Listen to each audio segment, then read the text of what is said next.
Good afternoon and welcome to Action Theater Extra Dose uh, for Casino Royale, the one with Daniel Craig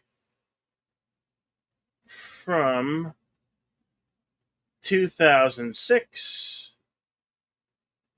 directed by Martin Campbell, starring Daniel Craig, Eva Green, Mads Mikkelsen, Judi Dench, Katarina Moreno, Simon Ackerman, and Jeffrey White.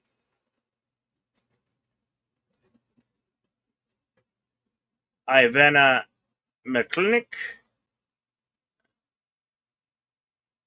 uh, and many others.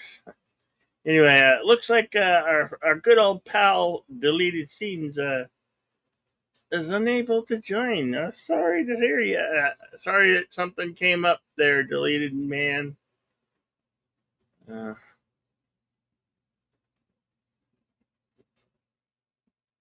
Sorry that something came up, man. That's bummer. Well, we do hope you can, if you, like you said, maybe you're going to try to join us for the end of for the trivia for the scrolls. Hopefully you can. What a bummer, man. Anyway, yeah. Oh, so we're going to be showing Casino Royale. Right here is the screening room. If you're interested, please join me over there, and we'll start the film. It has a runtime of 2 hours and 25 minutes. So let's begin, shall we?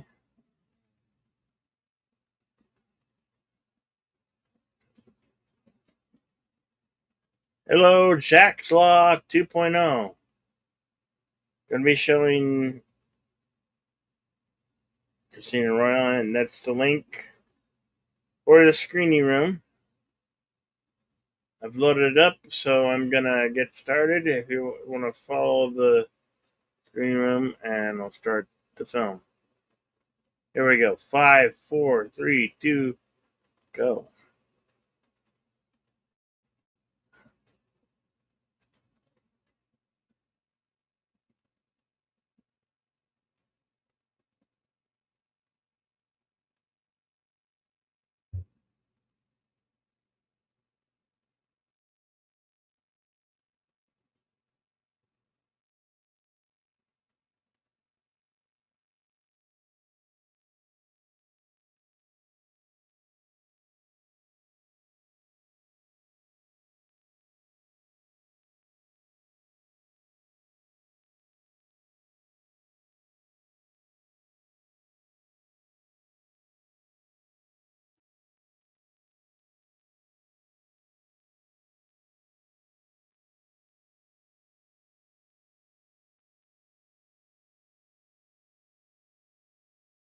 Prague, Czech Republic.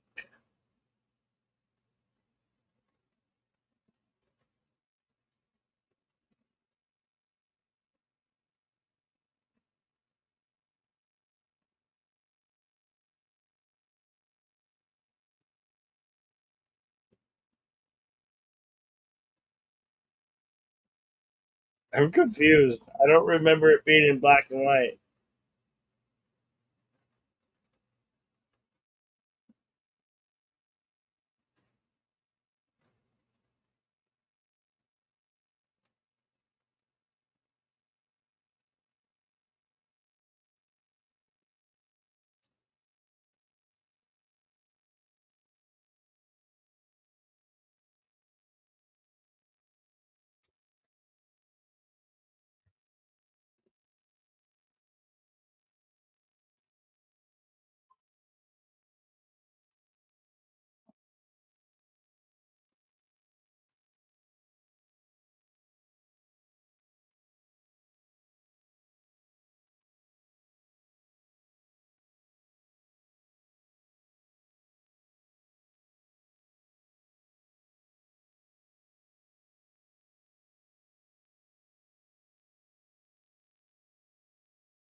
Wow, that certainly gets things underway, doesn't it?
We're just underway with Casino Royale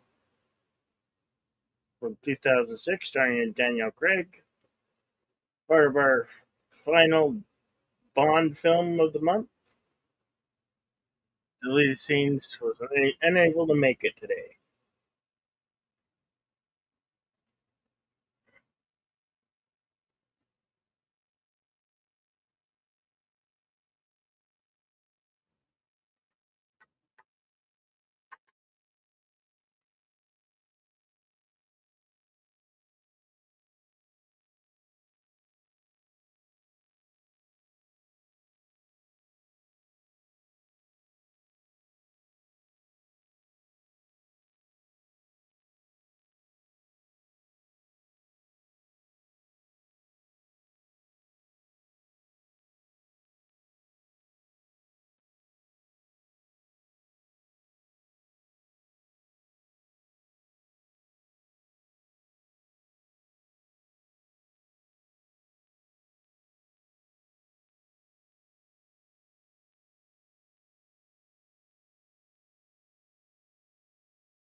Well, that one guy doesn't look like unhappy.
Oh yes, the epic chase.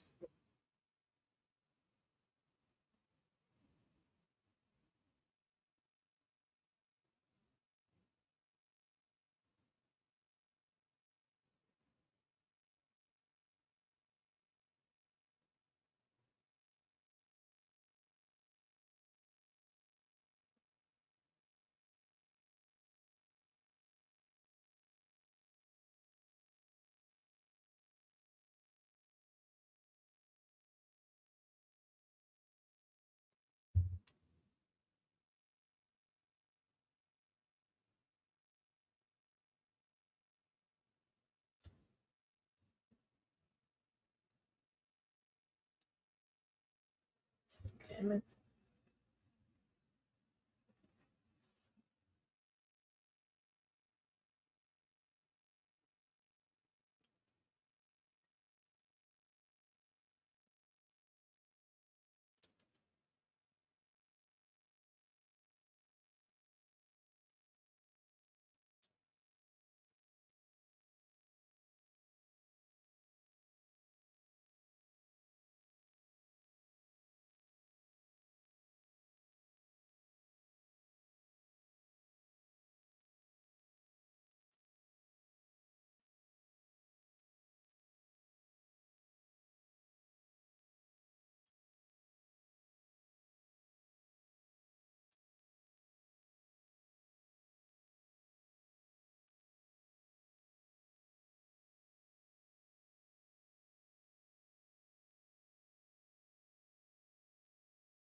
Ooh,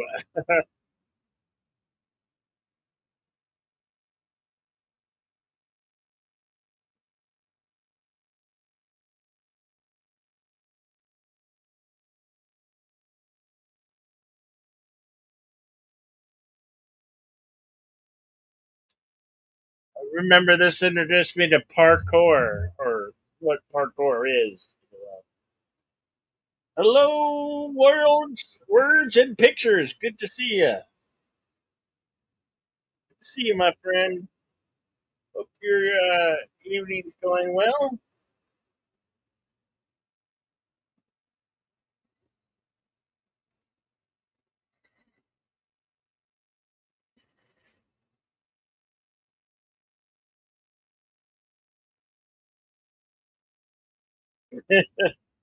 Awesome words and pictures. Came in the nick of time, eh? Ouch! That looked like that hurt.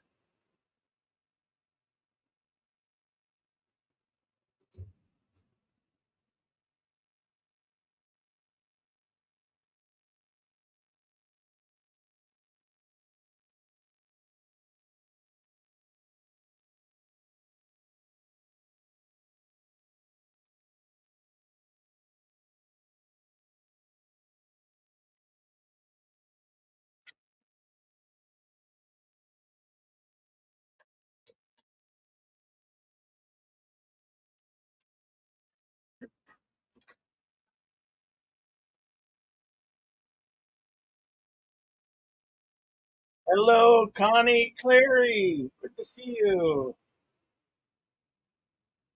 Just started. Yeah, deleted said he couldn't make it today, but he's going to try to catch us at the end for the scrolls and trivia.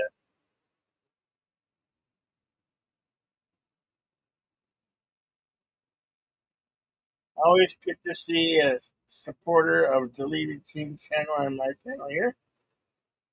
Of course, words and pictures and Billy and Connie Clary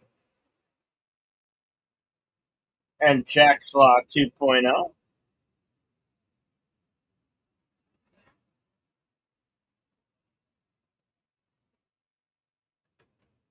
Remember, share this out. Let people know that I'm on the air and the film is live.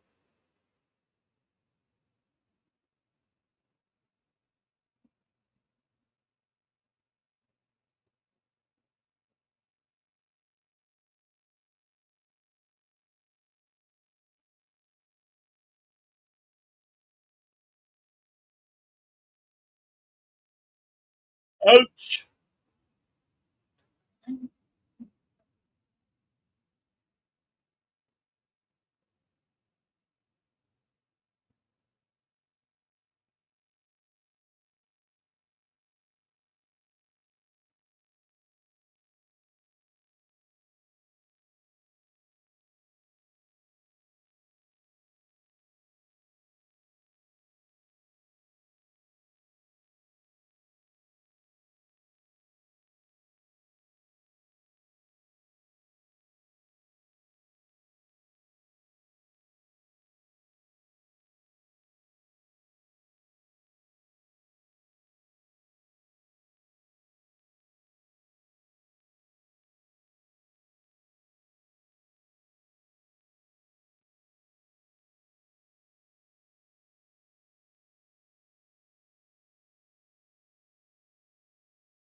Well, that's one way of doing it, right?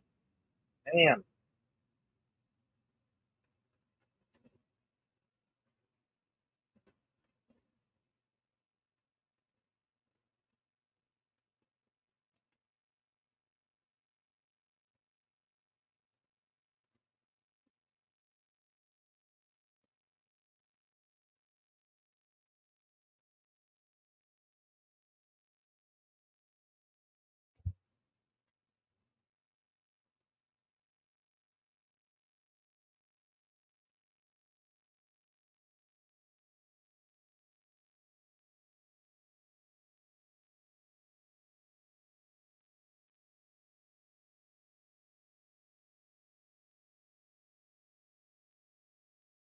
Here we have our Bond girl. Remember?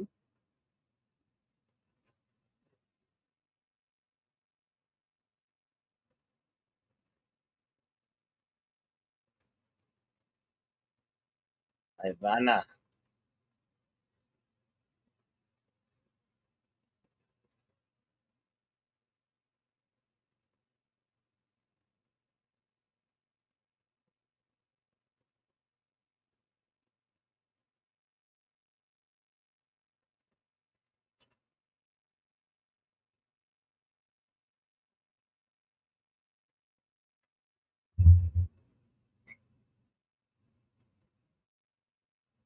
It was a right drop moment. Yeah. Yes, it was. Where's it?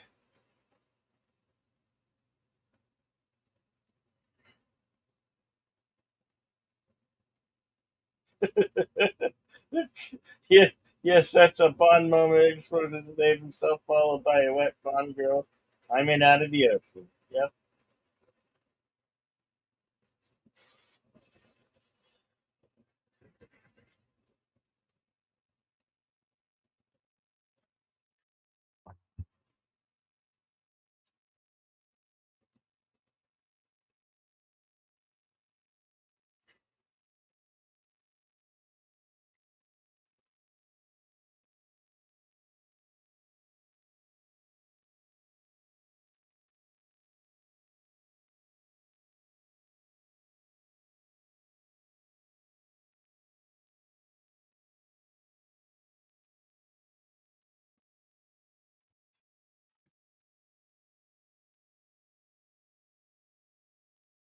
Hello, those are an X who might be joining us just now. This is my program where I have host a movie, kind of like a watch along. Uh, so we were watching today's feature on the Action Theater. Extra Dose is Casino Royale from 2006, starring Daniel Craig. You go to my YouTube channel, you can find the link to click on the Cosme Room. As much as I'd love to show these here on YouTube or X, restricted by copyright law and the rules and regulations of YouTube, so I cannot.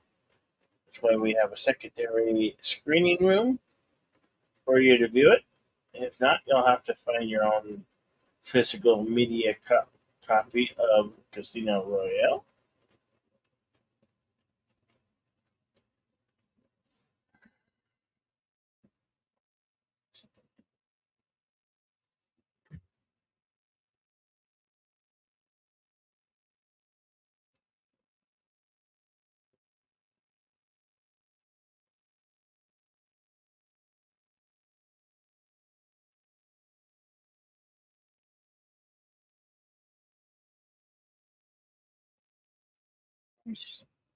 Just getting here and wondering why Bond is in her living room.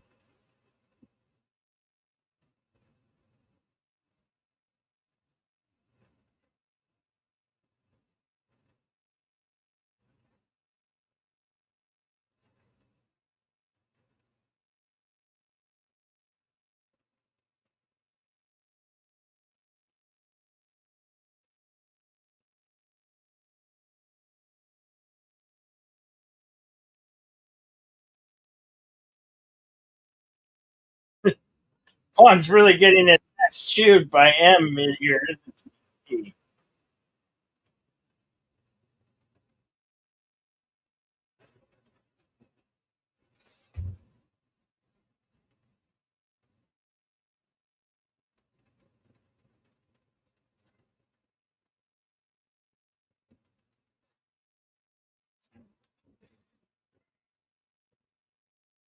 Hello, JPRPH1. Welcome.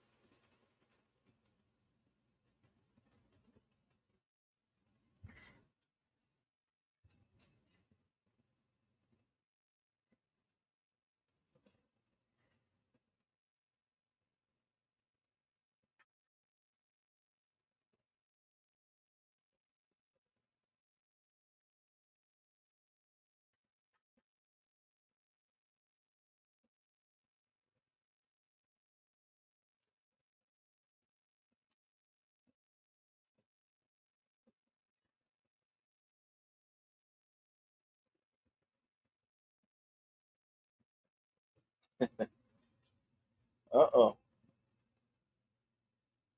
Don't upset him.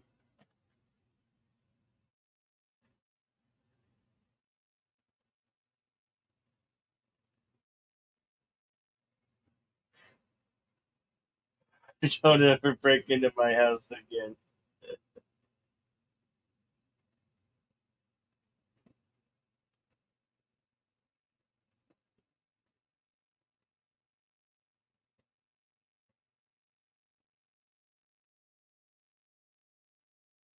Vaughn looked like Vaughn left her some information on her laptop.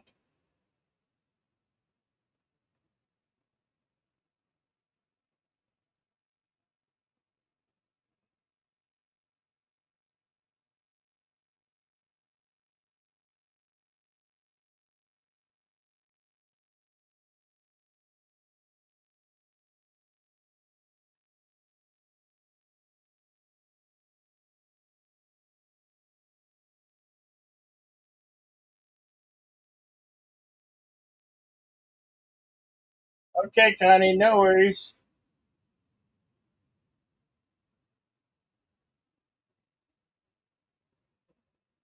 Listening mode. Okay, no worries.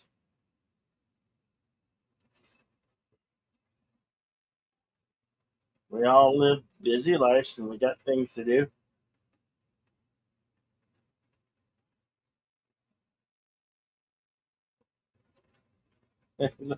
I like how the girls looked at Vaughn.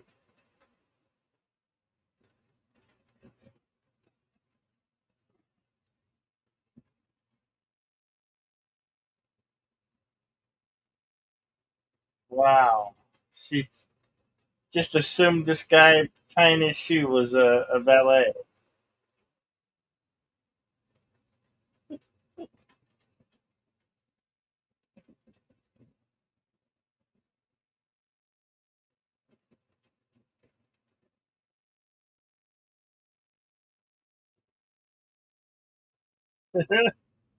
And he hits a jag.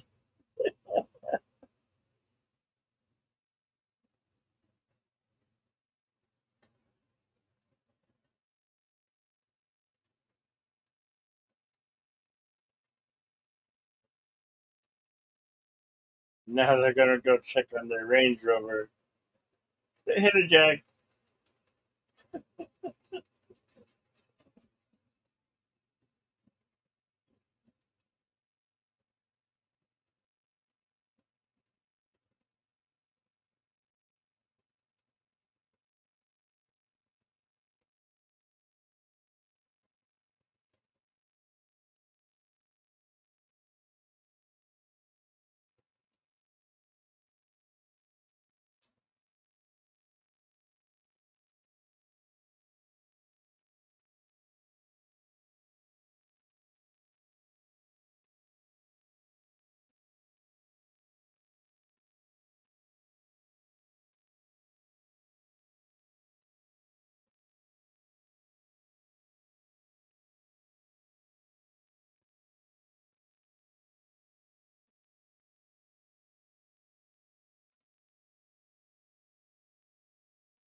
So Bond's going to some security footage of the SCT cameras.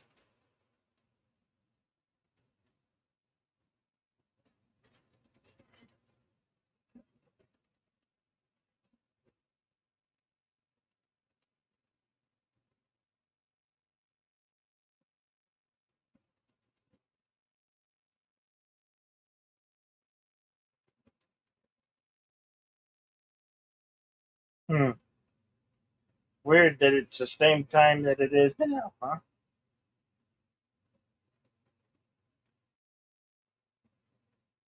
Hello. How you doing?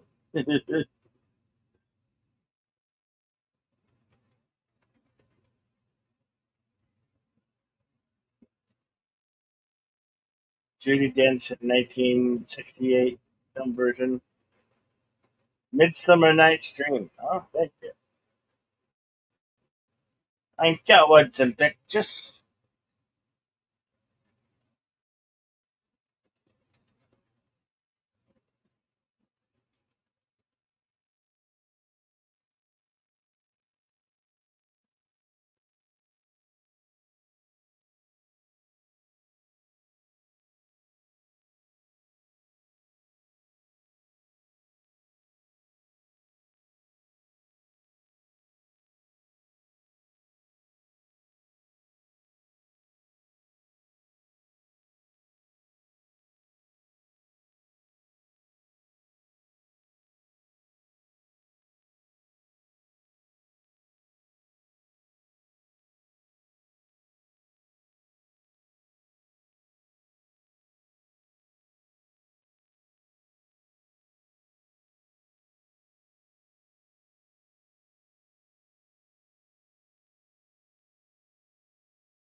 Now they're in a high stake poker game.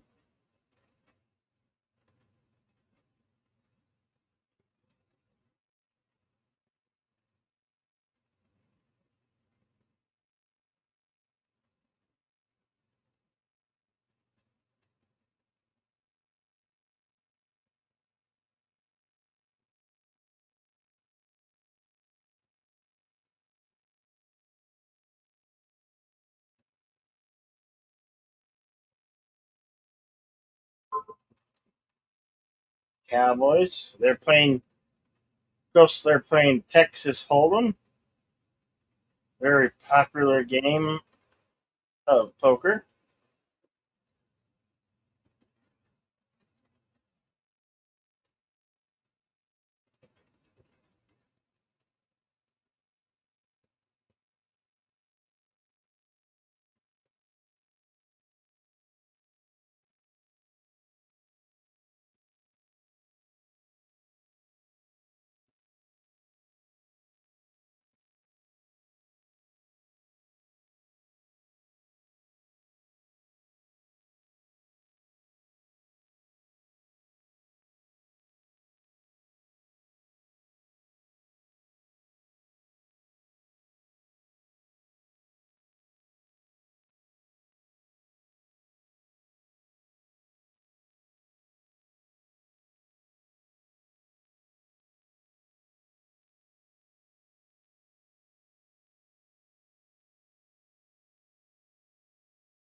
Uh-oh. Looks like we have a chase in the making. Mm.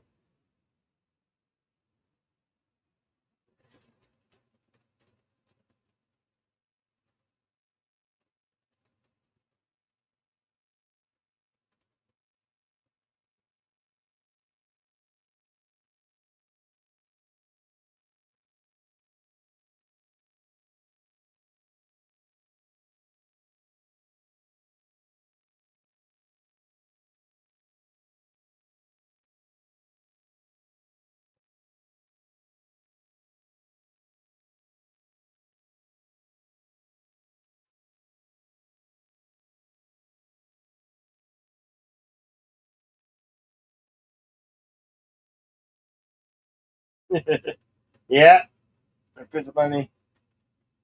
Next to woman.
Ouch.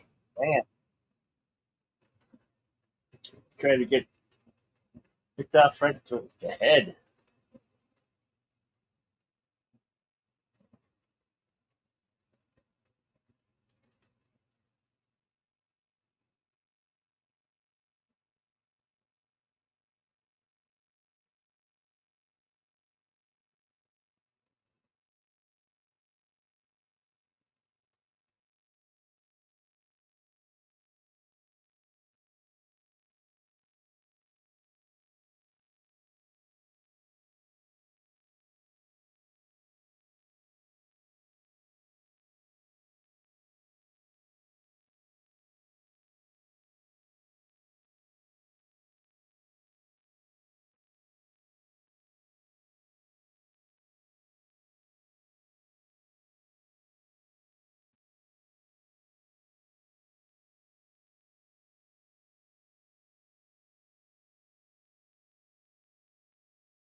Intensifying this back and forth.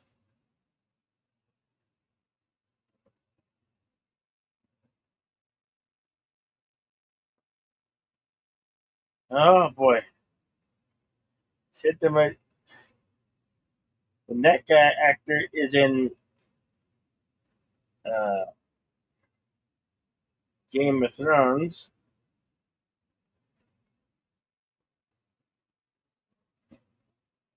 played the Backfish nephew.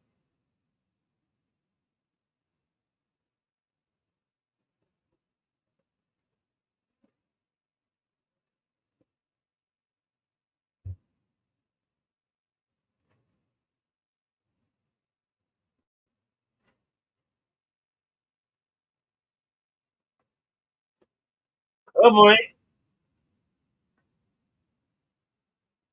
Mm.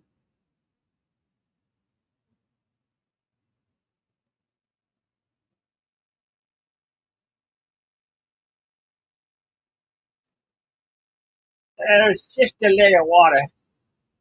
Just a little water. Yeah.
He sure is determined terrorist, isn't he?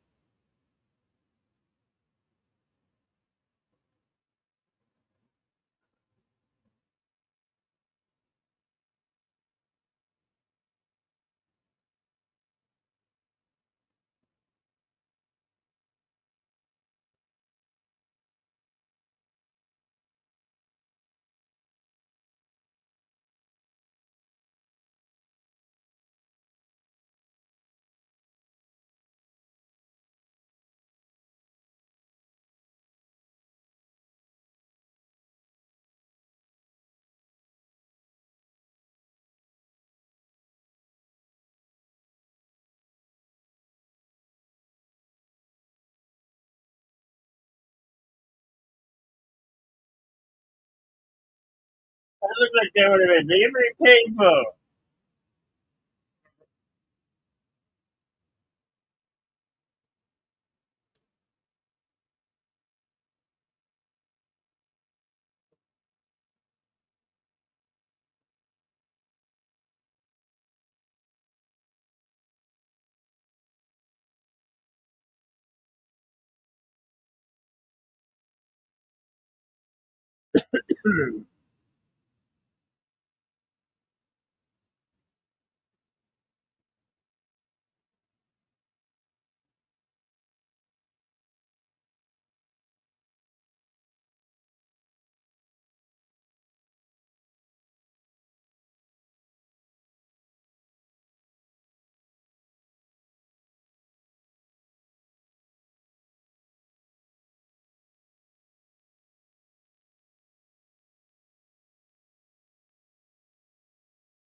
Driving a fuel truck, what could go wrong? I wonder.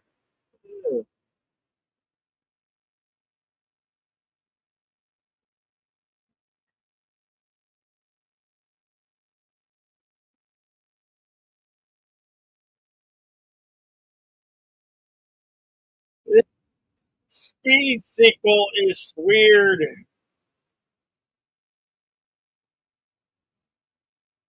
Yeah, I'm not good at those jokes anymore. It's okay. I know. I know.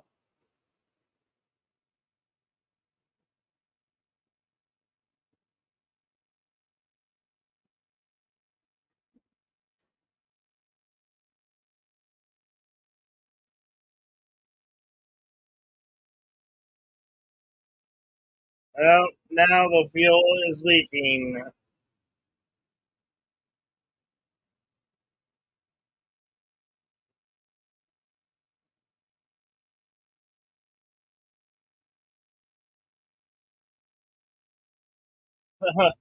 Right in the course of the plane. Oh my god! Whoa!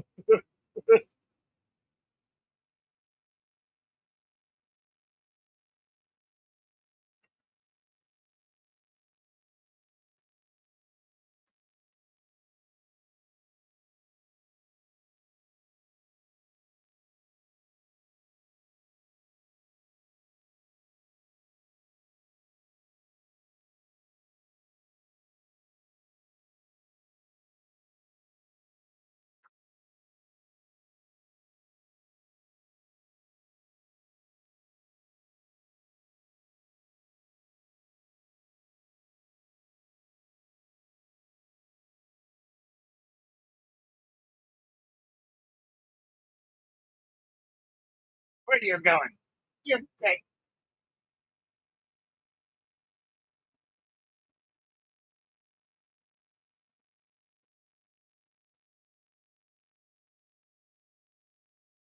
Ouch.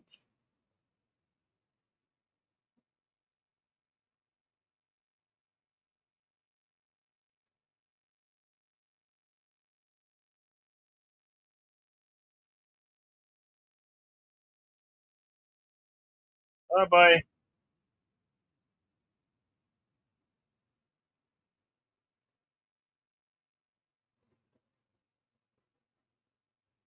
Nobody smoke. you see this, you're too close. I think you're too close, Bond.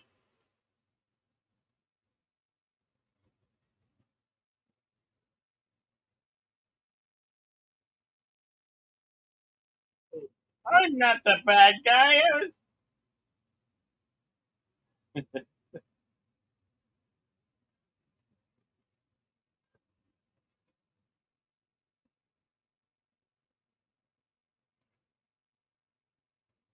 Uh oh.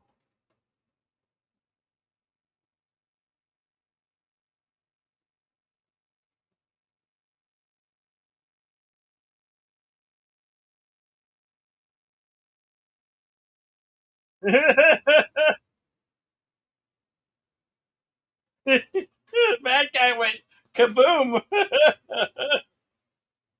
That was good.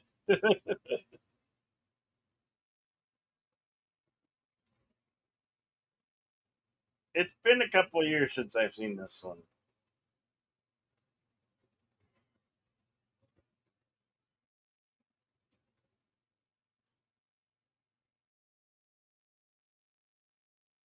What is it with these Bond villains and their evil eyes? It's like they always have a crazy look. Like if you see him in public, you just know he's a crazy person, right?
Of course, M's gonna keep a close eye on you, Bond.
Have I you not seen this? Oh.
Hello, Scotty. R37. Glad you could make it. Wow, I was asking you if you wanted to co-host. I think I sent you a link, but anyway, we're into Bond Casino Royale from 2006. We're about 1 hour and 1 minute and 44 seconds into it. Jesus, that hour went by pretty fast. I did not know an hour went by that quickly.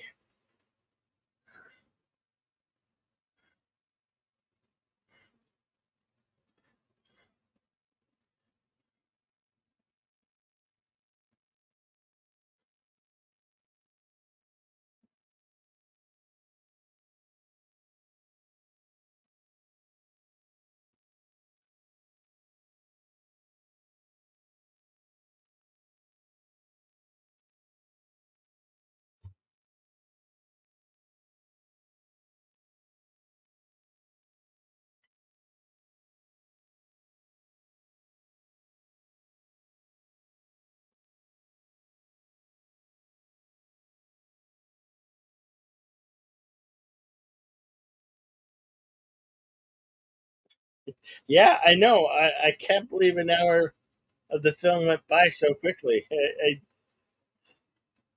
It just shows the pacing's pretty good, and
Wow. Yeah, they're signed for it.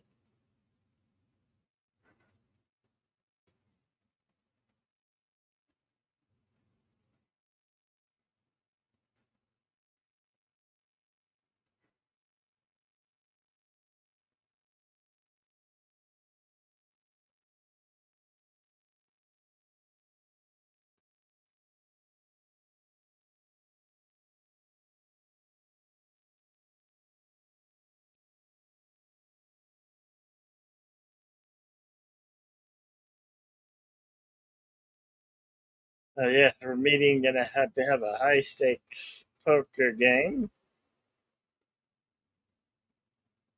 in the casino. I love this Bond car. Is this a what? Bentley? Bentley or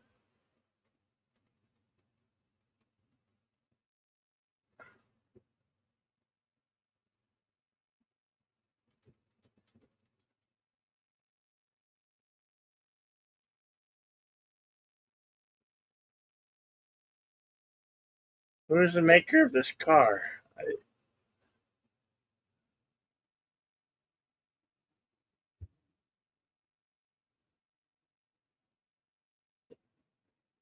Hey, thank you, words and pictures. The $5 super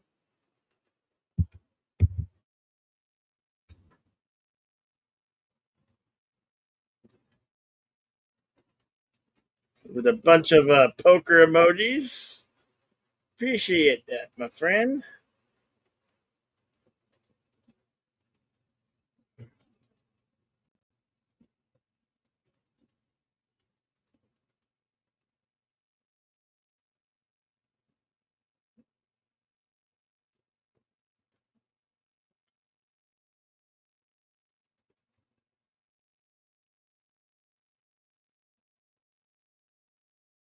Aston Martin DBS.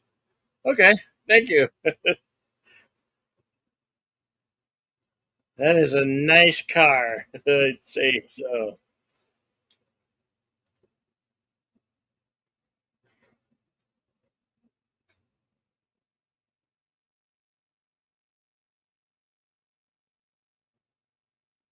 Uh oh, who are they after?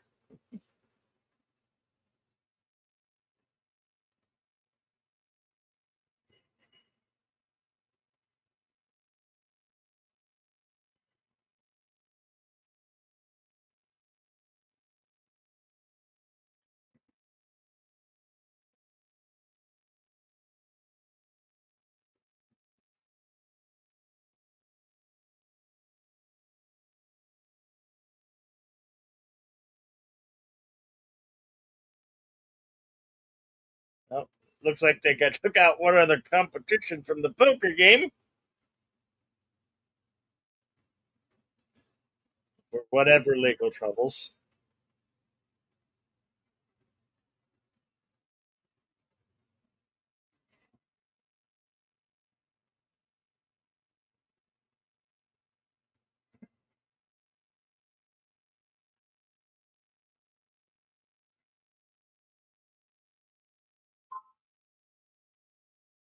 She did a Showtime series called Penny Dreadful. It's quite good in that.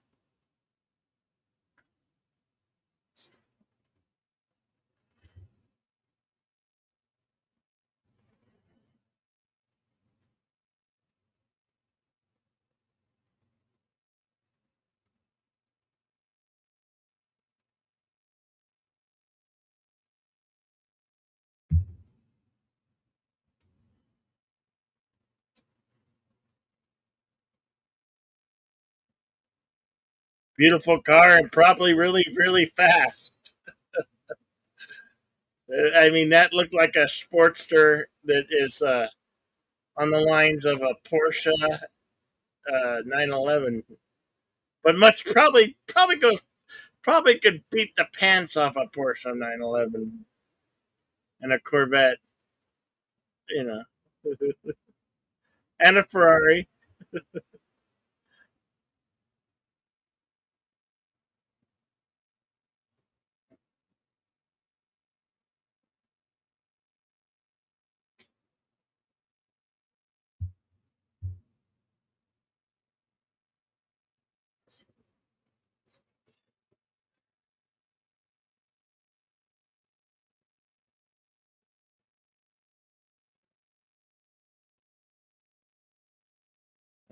Here we are going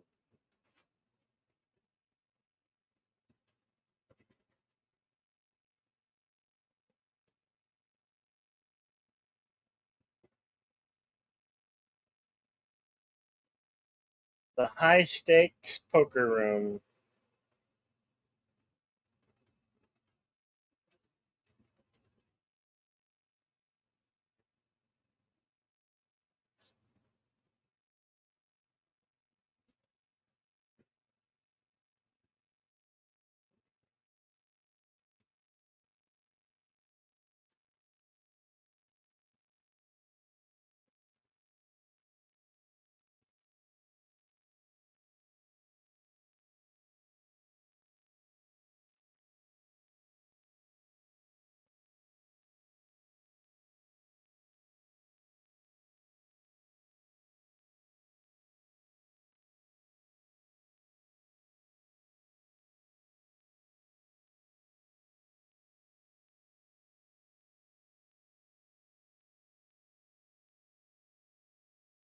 So I guess they're entering their buy-in for the poker game. High limit Texas Hold'em gained in huge popularity after this movie was released in 2006. It's more. I mean, the game was always popular, but it was like a huge resurgence in like public people and people learning about the game. I was one of them. I was like, I found places in bars and stuff where there was poker games and even some poker tournaments for money. So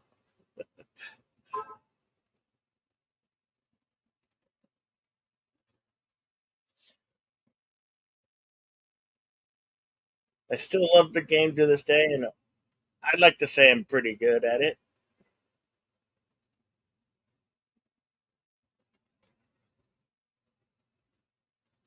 No check, check, check.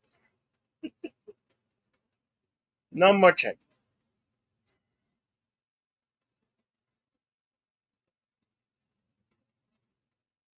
Bond is trying to read his opponent for his tells.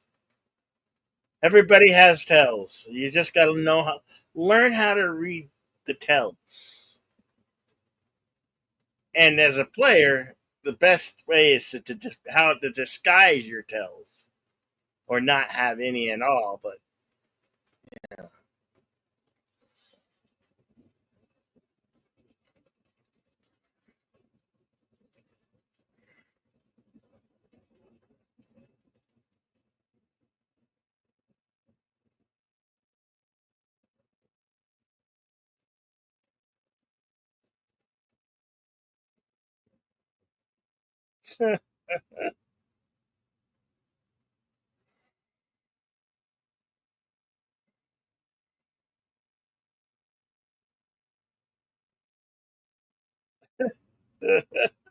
Bond's a little distracted right now.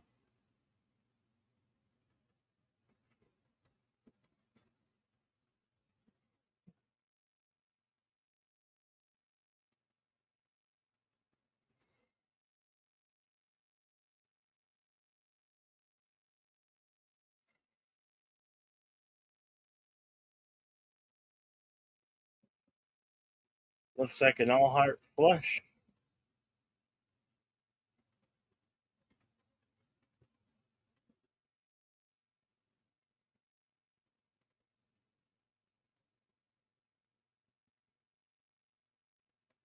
Bet called.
He's losing on purpose.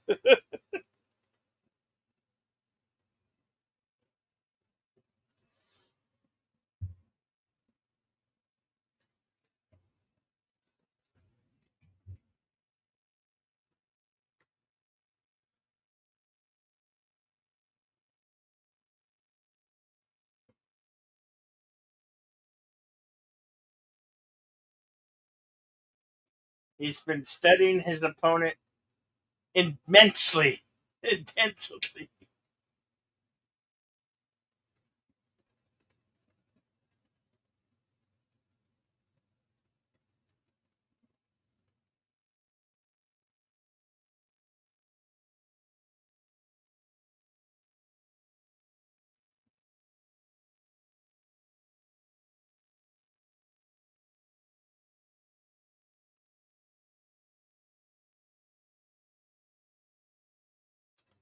4 4 hours. I've been playing for 4 hours. He left his inhaler behind.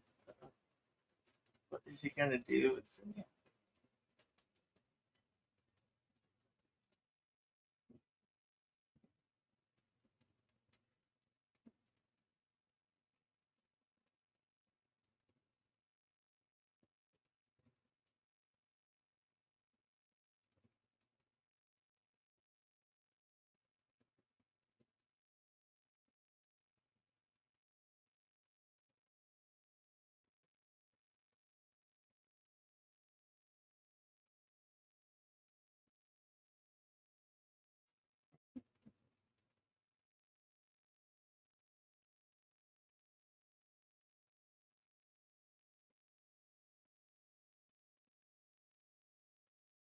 'There's a woman on the balcony.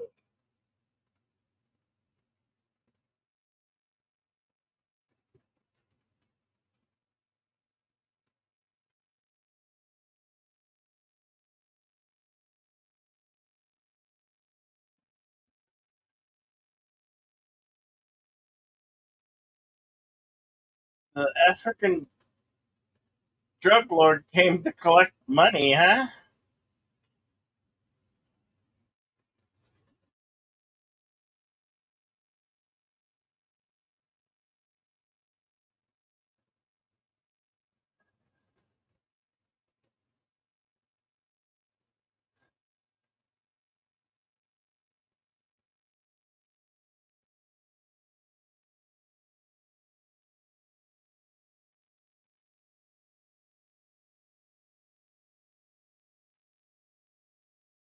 Shouldn't piss off an African drug lord.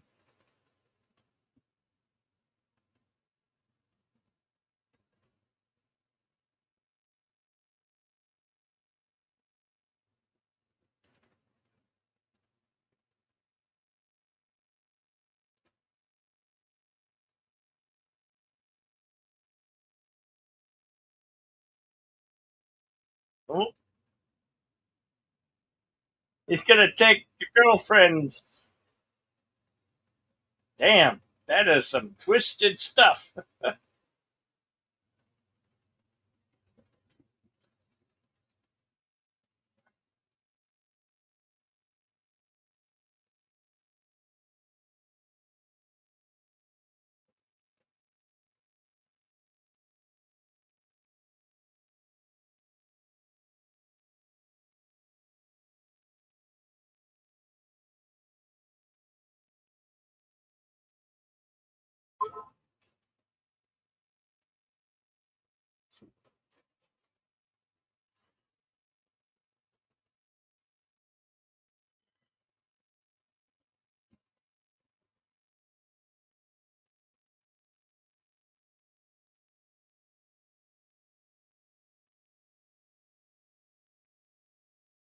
Here we go.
Go to sleep. Go to sleep.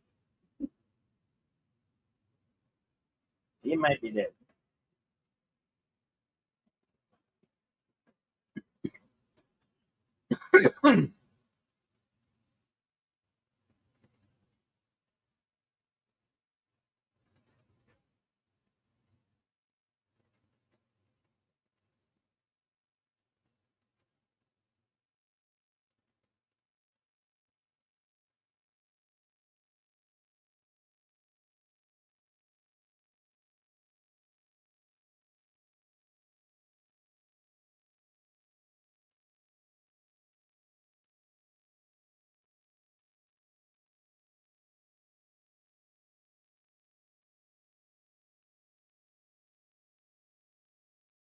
Yeah, nothing like a little whiskey to dull the pain, right?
In high stakes poker games like these, not only are there big blinds and small blinds, there's antes.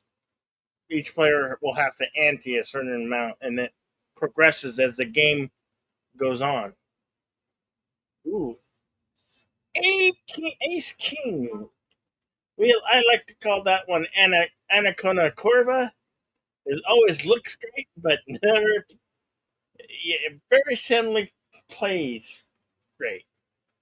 I mean, you can make a big bluff, but if people don't believe you with it, yeah, you're gonna get your hands. Well, all type of stuff. Not good for you.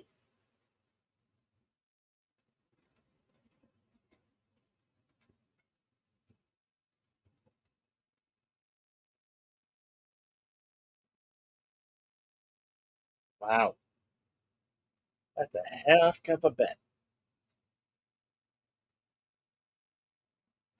I was also known as Big Slick Ace King.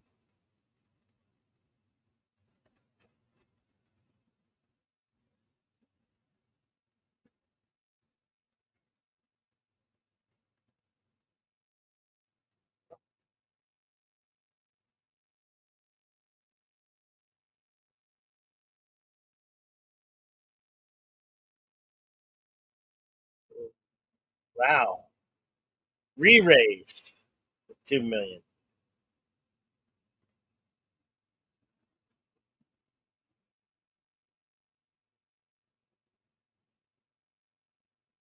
Holy, he goes all in. Wow, that's a huge pot.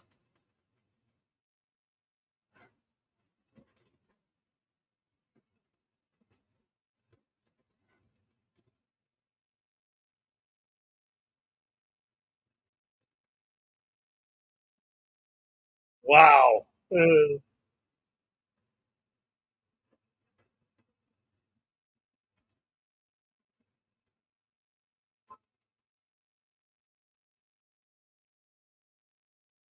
Jacks.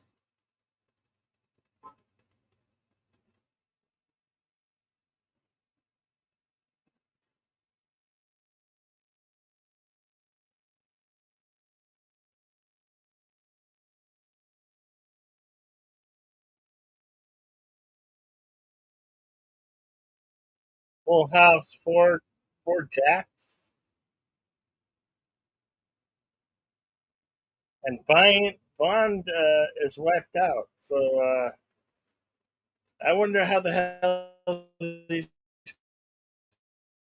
is their rebuy. That was a monster hand that just got taken down by four jacks.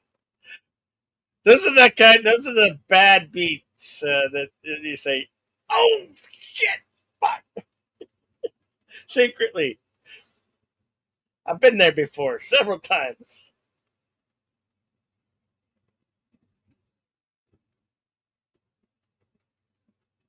Yeah, he's got to buy back in.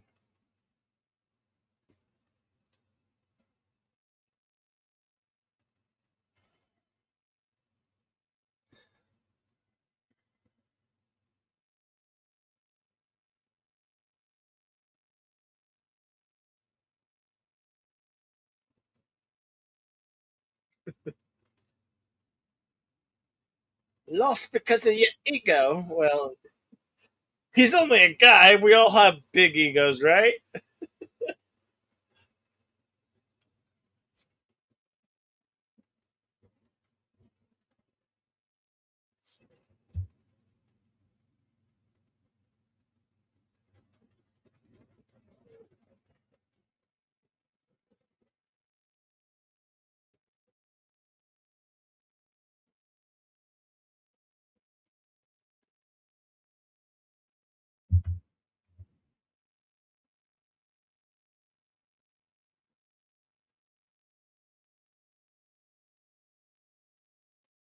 I don't think I give a damn right now. Bad beat.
Wow.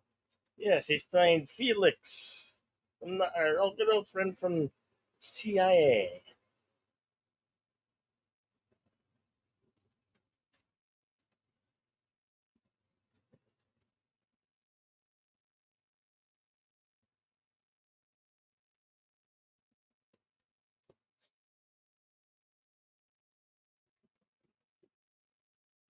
Well, Bond's made a lot of his money back.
Uh oh.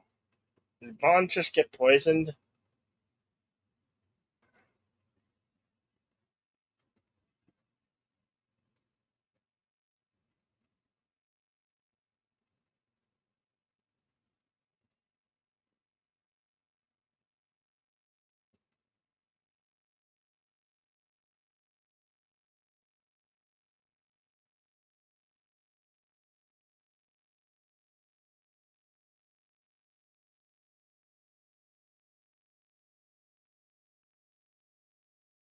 Yep, Bond was poisoned.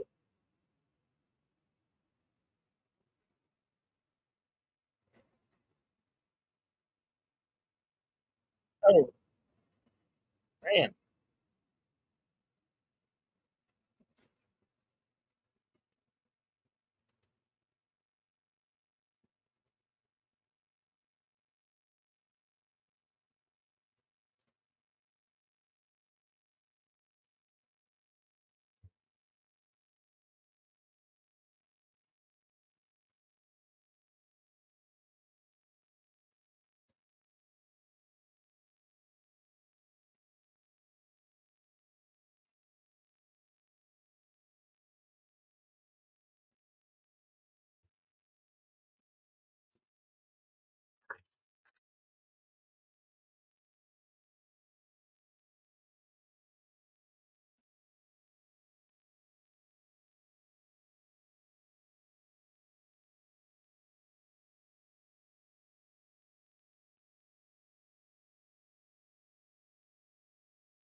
Lost the charge. Oopsies.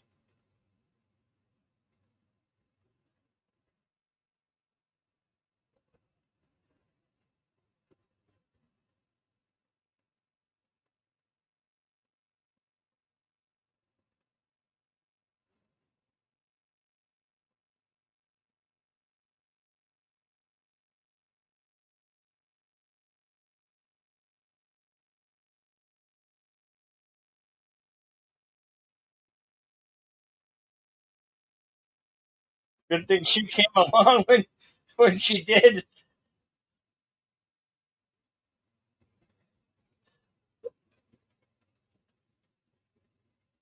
The entire MI6 was on the edge of their seats, literally.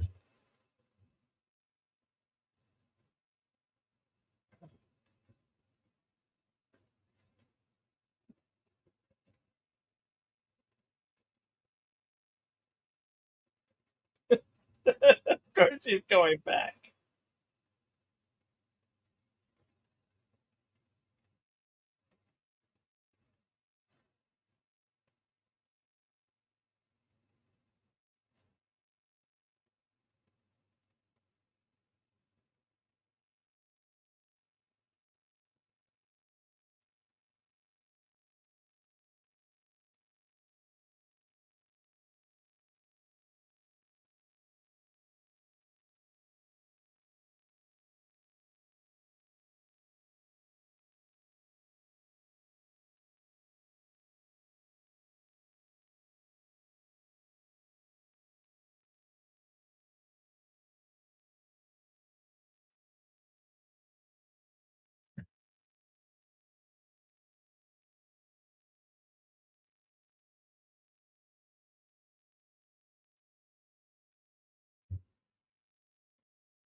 Ooh, two aces on the board.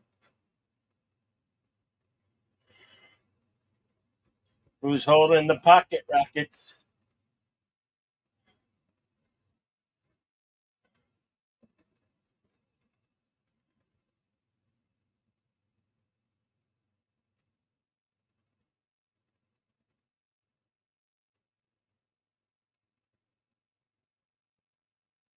Wow, that's a lot of all ins. Everybody's got a piece. Damn.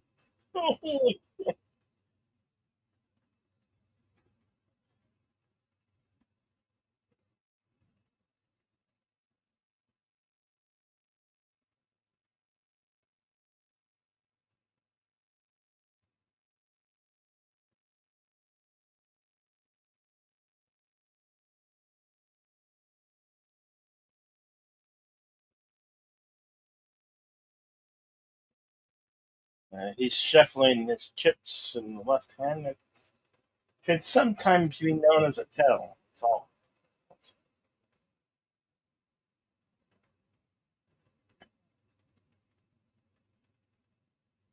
wow, all those all ins. Somebody has the nuts. Somebody's going. A lot of them are going home.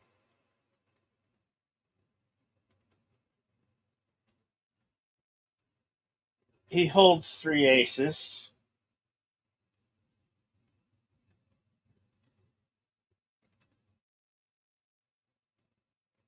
So somebody's got to have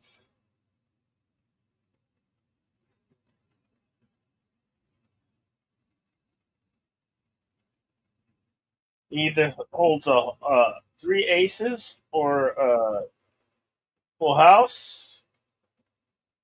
One could be holding a straight flush.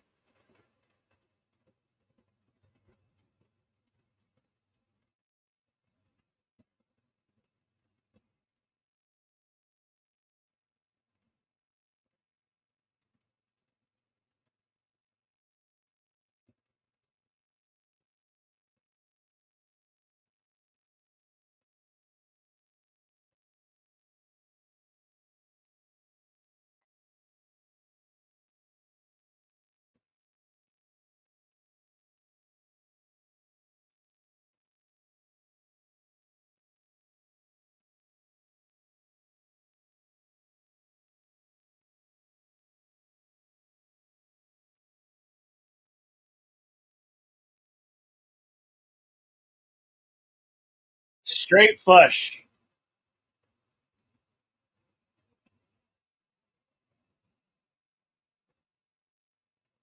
That is a straight flush.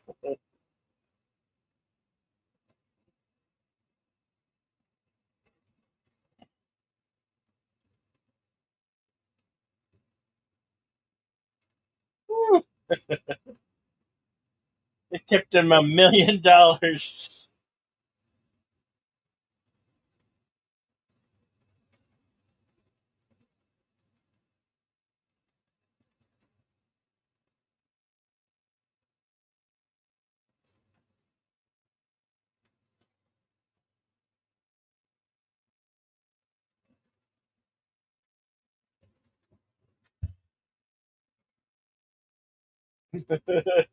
The drama and the high action kept the intensity without action. Right? That's right. That's right.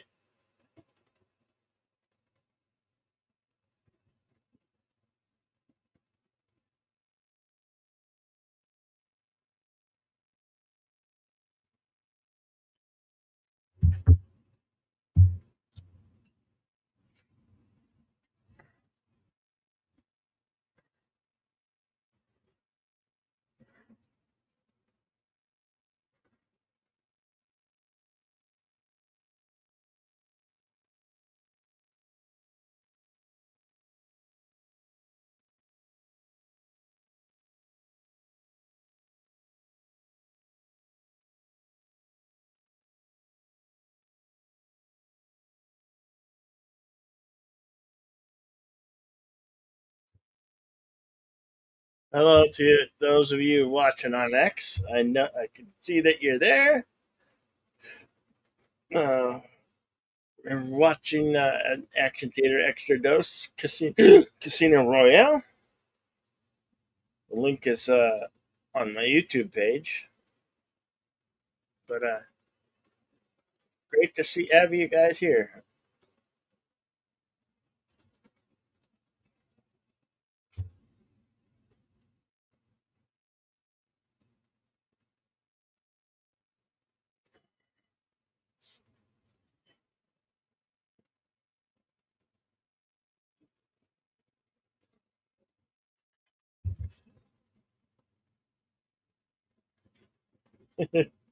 Hey, Panawannabe! How far in? We're pretty far in. It's about an hour, 45 minutes, and 33 seconds. It's getting down to our third act.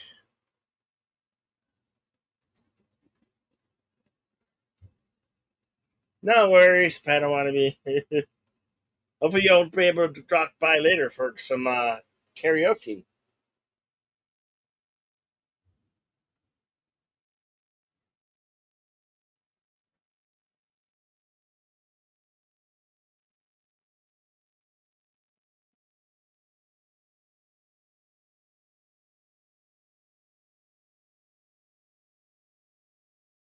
Oh no, they kidnapped the girl.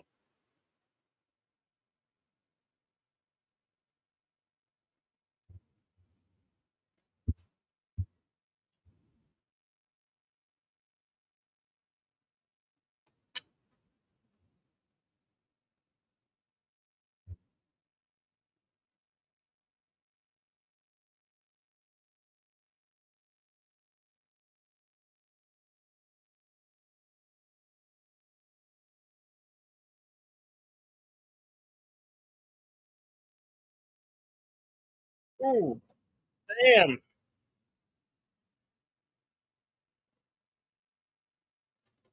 damn. That cracked the Aston Martin wreck.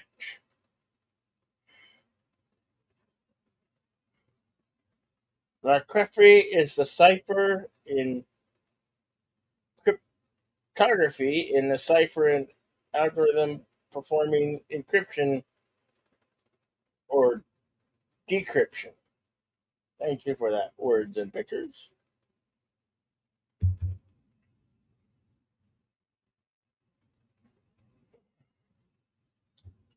Damn.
Oh,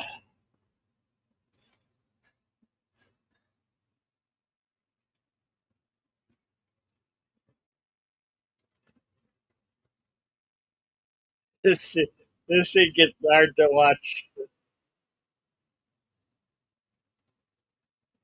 You're gonna make sure he never has the nuts again. All right, I can resist.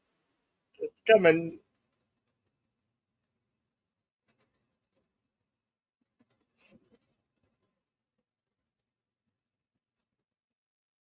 Oh,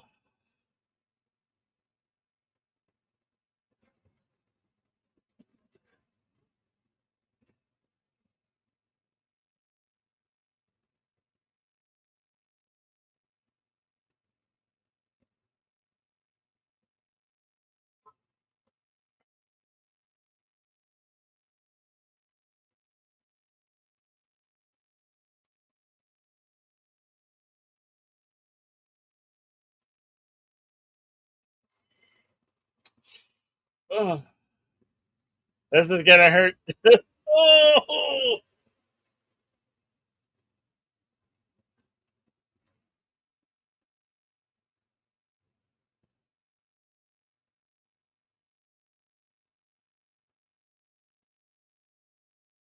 you'll never have children. Oh, I'm getting a hernia just watching this.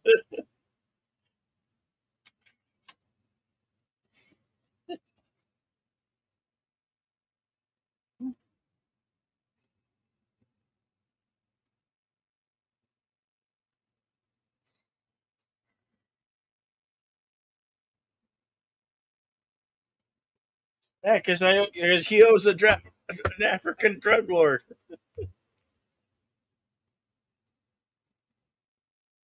Oh, ouch!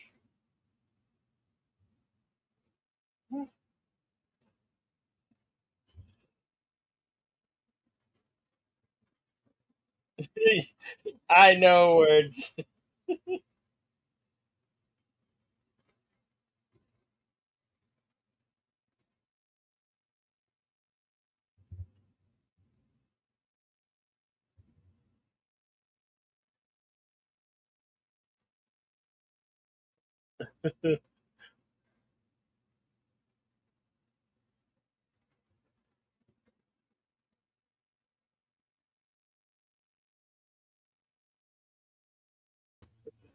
Welcome to Padawannabe.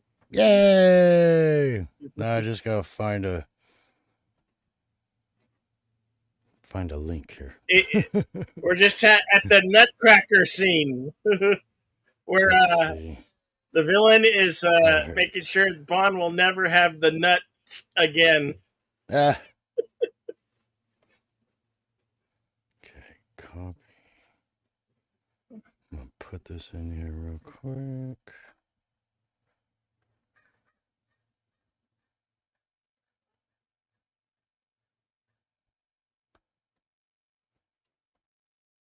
Now I can go.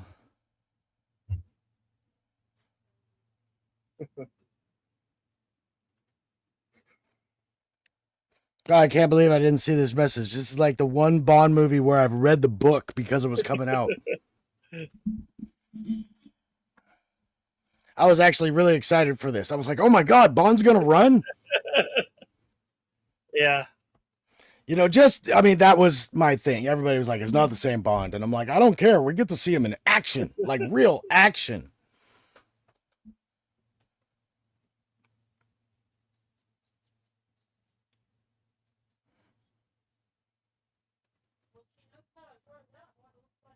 He's such a good bad guy in this. The scene is Yeah. great.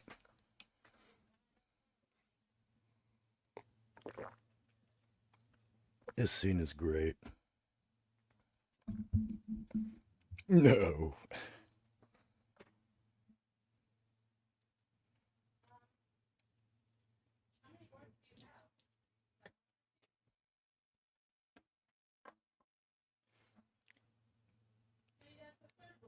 Oh, there's trouble.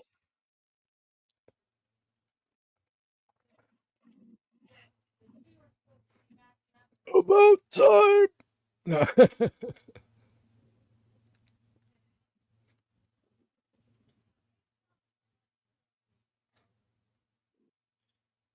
Ooh.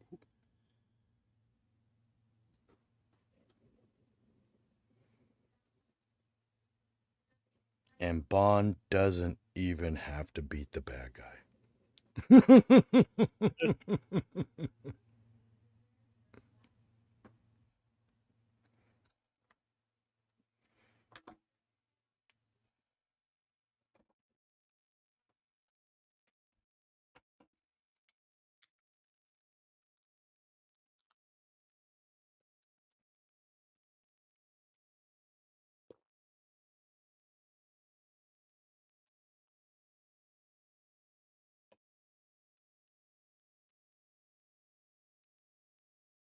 Yeah.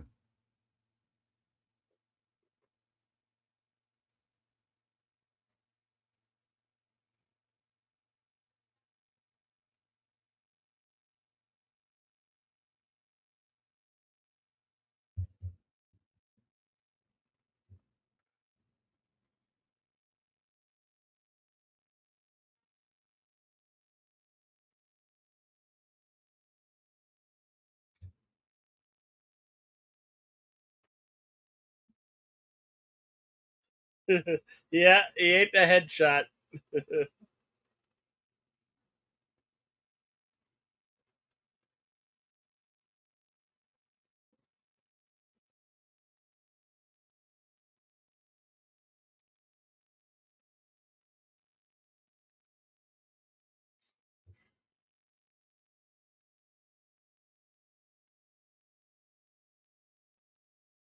Bond said he would die scratching his balls.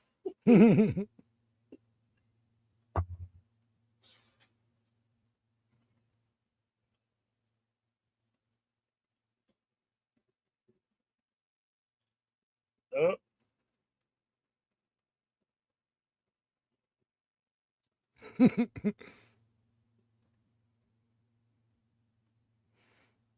The name's Bond, and don't you forget it.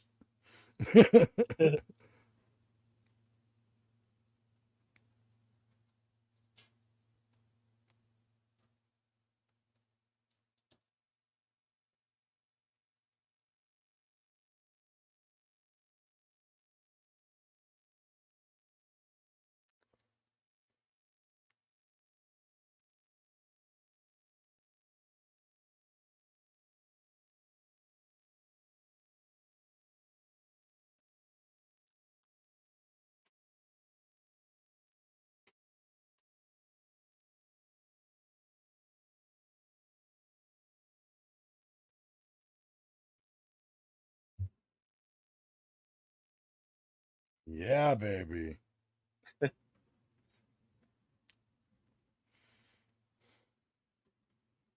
Yeah, baby.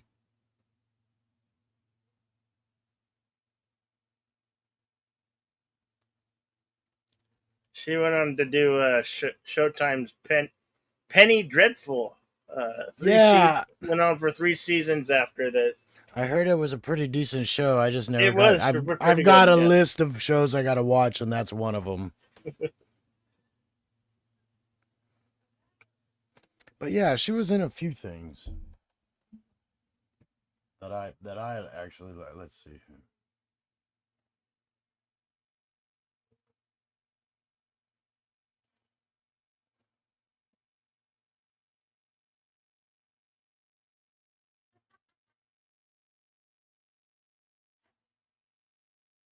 What? No chocolates? Blasphemy! Oh yeah, 300. That was the other one I was, and Sin It, City, and yeah. yeah, okay. I was like, I didn't know she was in a lot of stuff I watched.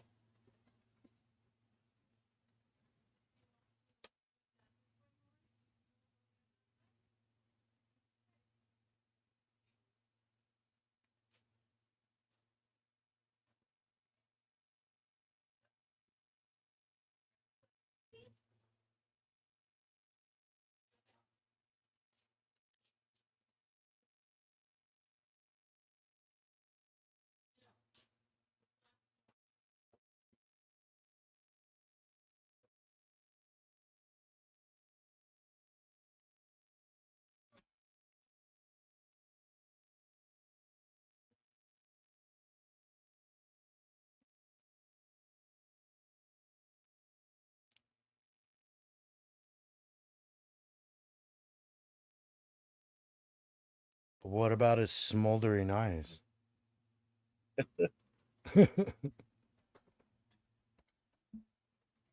Uh-huh.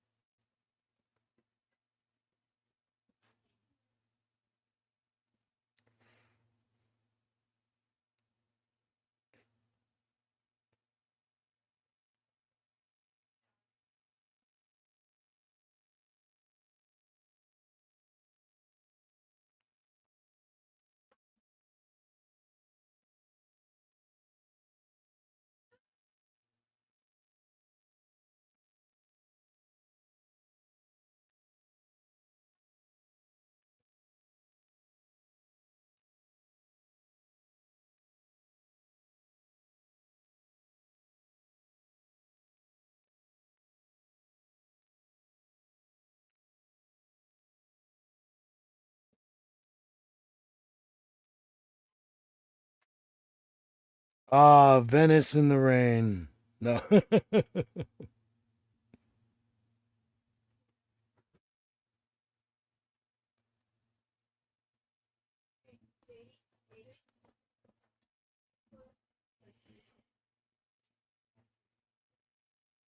I don't think that was Venice, was it? Whoops.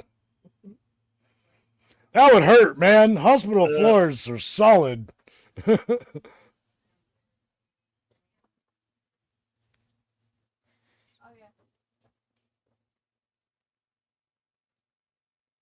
Ah, the James Bond bikini boy shorts.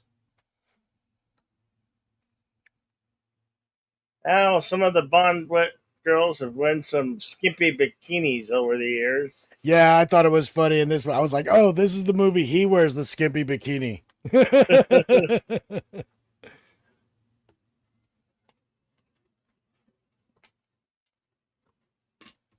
Speedo, Speedo style, so Yeah, it's like a Olympic swimmers it's type yes, style. yes, exactly.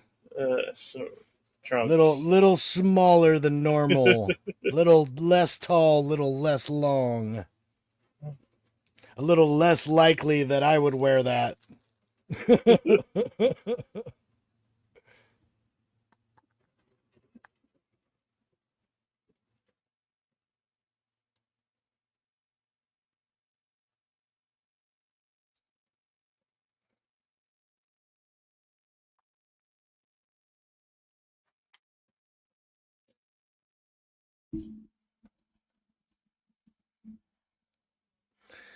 James Bond, male prostitute.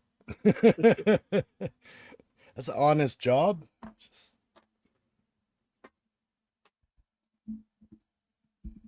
Oh, James! No.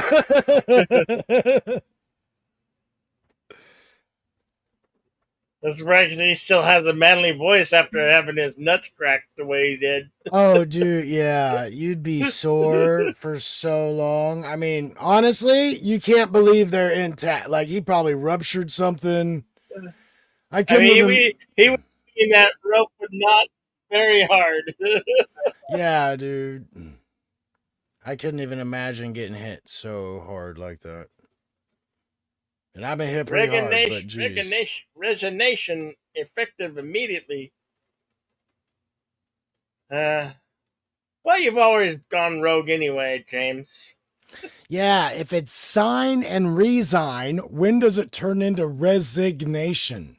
Why Yeah, isn't it resignation? yeah.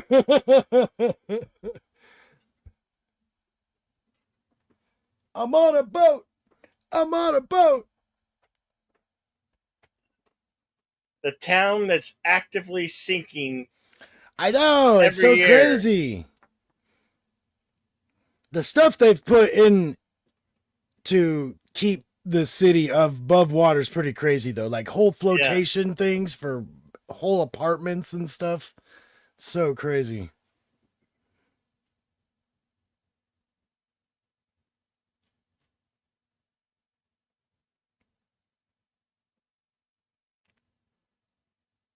God, even to have a boat and be in a dock, like that's like a whole different life, dude. I wouldn't be able to drive in a dock. I don't have that experience. Or in a marina or in a canal or anything.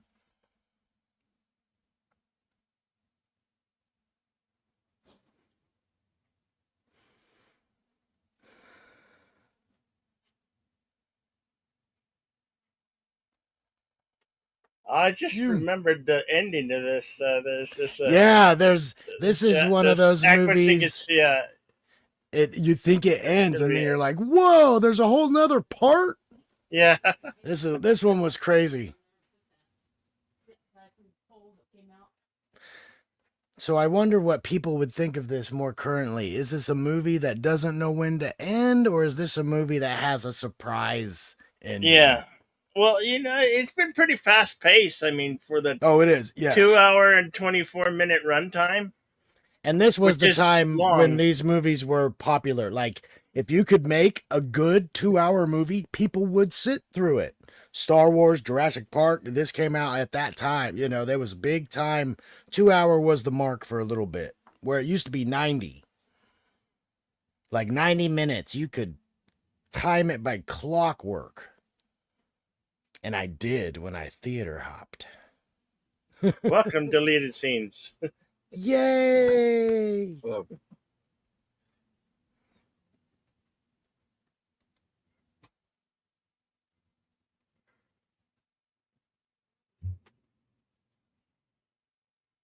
yeah, just in time.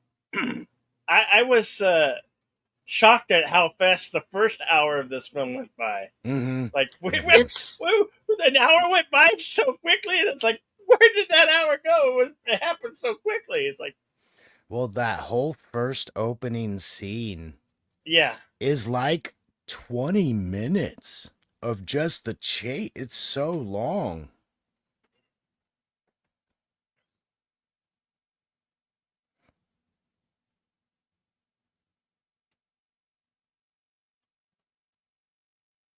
Oh, there goes his retirement nut. damn it. He transferred it to the wrong guy. It's a trap.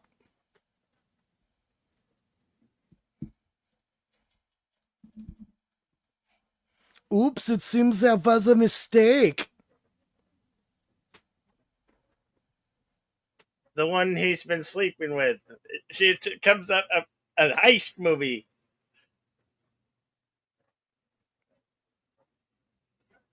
Something at her.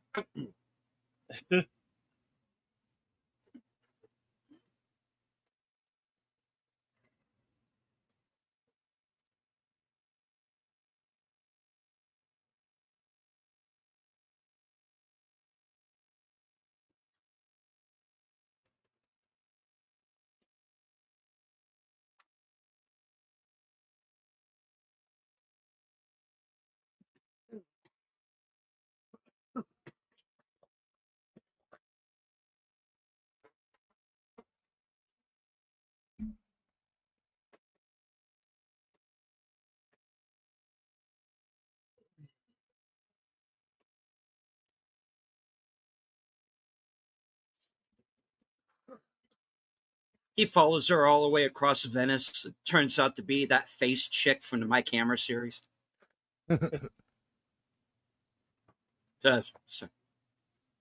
So, sorry, ma'am. Wrong femme fatale. Damn it.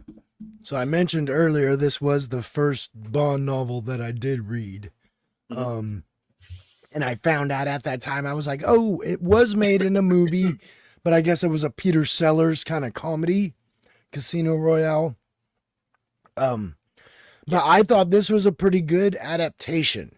They don't have the action sequences in Bond movies the way this is, but I thought it did well. The Bond books are a quick read. They're Yeah, not like it's full stake novels. no. This is a fairly decent adaptation. I mean, yeah, it takes liberties, but What? the bullet points are there, man. Which red light. Other side of the shed.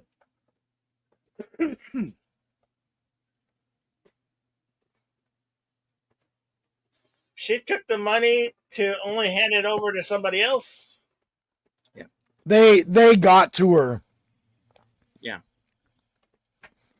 Because when he gets the message that the funds are being withdrawn, he looks at his phone and there's a message he sent to Vesper that says meet in 30 minutes, but she never responded. So he's like, oh crap, they got to her. So they're basically forcing her to relay the funds, kind of. And of course, that's what Quantum of Solace is about, in part, is finding out that, yes, she's being manipulated into this. Yeah. That was interesting that brought us back to that storyline. I was a little surprised by that. I didn't see it coming. Well, now we're going to have to do Quantum of Solace eventually. I thought that was a pretty good film, too, though. I say probably September's a good month for that.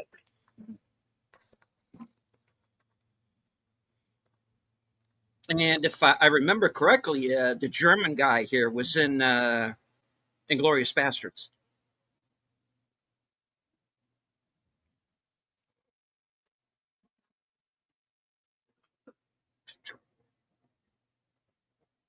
And that's how they kept the buildings from sinking into the sea. Yep, that flotation thing, yep. Yeah.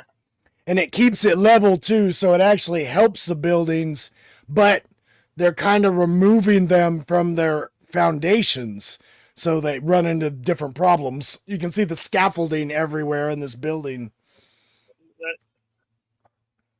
That's why this building is collapsing.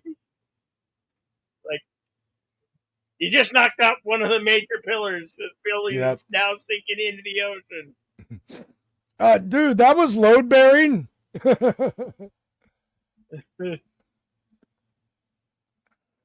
I couldn't imagine restoring a building, let alone restoring a building on water.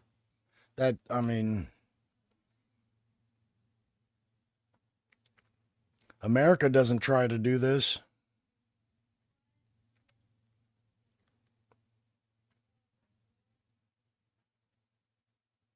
Ah. The old Clash of the Titans trick. Oh, ooh. Oh, he got so lucky he fell in water. Yeah.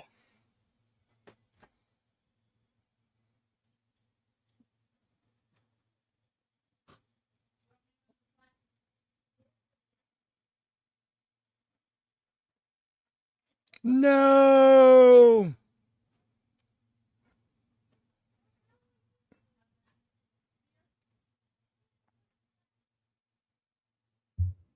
It's got to be CGI, right? They didn't.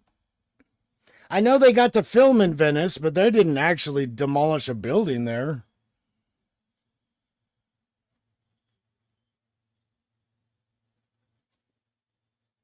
Well, the outside, and I'm not saying this is how they did it. I'm saying the outside could have been a facade, and I'm sure there's probably some CG, but I got to think this interior stuff is probably pine wood. Or whatever. Oh yeah, this is definitely a set. Yeah. Yeah. I'm just thinking on the outside. I wouldn't think. Oh. Ooh, is that a nail gun? Oh dang. Nail gun. Ooh. Shocking. That dude's something done. Shocking. Oh. Spartan kick. Oh. Nail gun to the. Nailed him. Oh, those are big old nails, man. Now he's a one-eyed Willie. Man. Now I'm a man. That's not. I know a guy who actually got shot in the head with one of those by accident once. Yeah, it's a Happy Gilmore. It happened.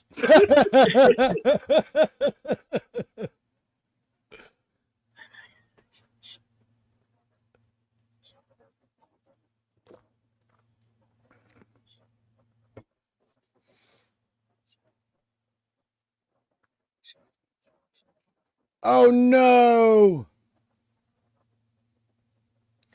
Open the gate.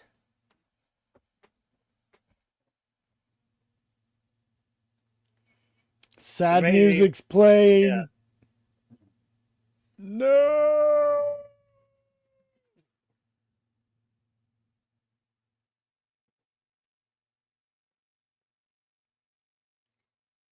Don't worry, James. I have an oxygen device hidden that you don't know about.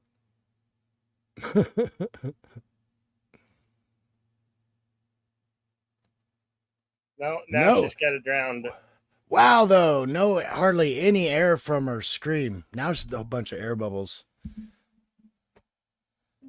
What pulled her back? She did. She let herself go. Oh, she did. Okay. Yeah. I was like, they're already sunk as far as they're going to go down. Yeah, they opened sideways. Yeah, but they had to be dramatic, so. Yeah. Especially for James Bond. I mean, going for a different look at the drama of a Bond movie for sure.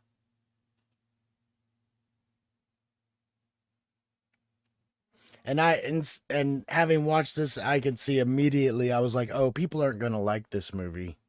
The like older Bond fans, I didn't even think would accept this new style.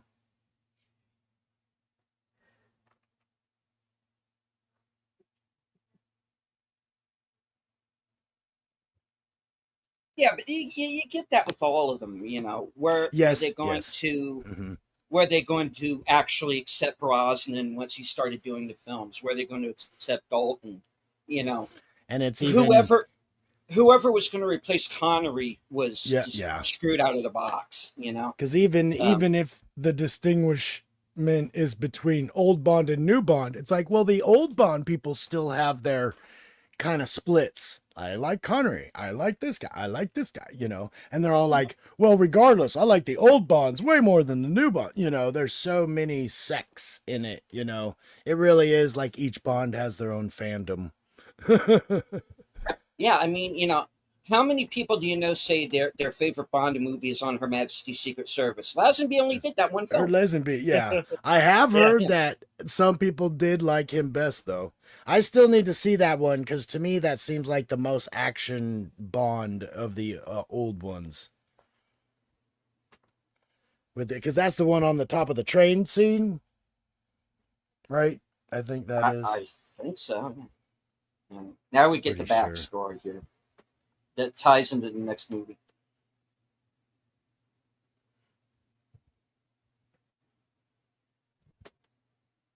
Look, she's still talking on a phone with a cord.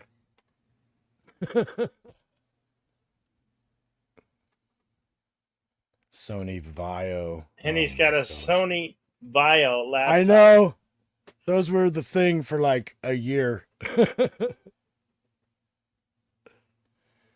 I think Alienware wiped them out.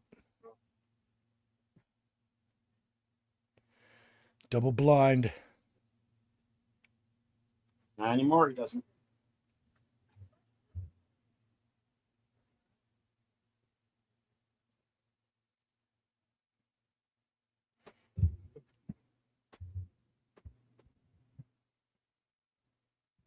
It's just a girl, M. Yep. Yeah. The job's done, the bitch is dead. That's the last line. Pissing off 007 isn't the smartest move anyone ever made. Yeah. M's like, don't play stupid Bond. You don't fool me.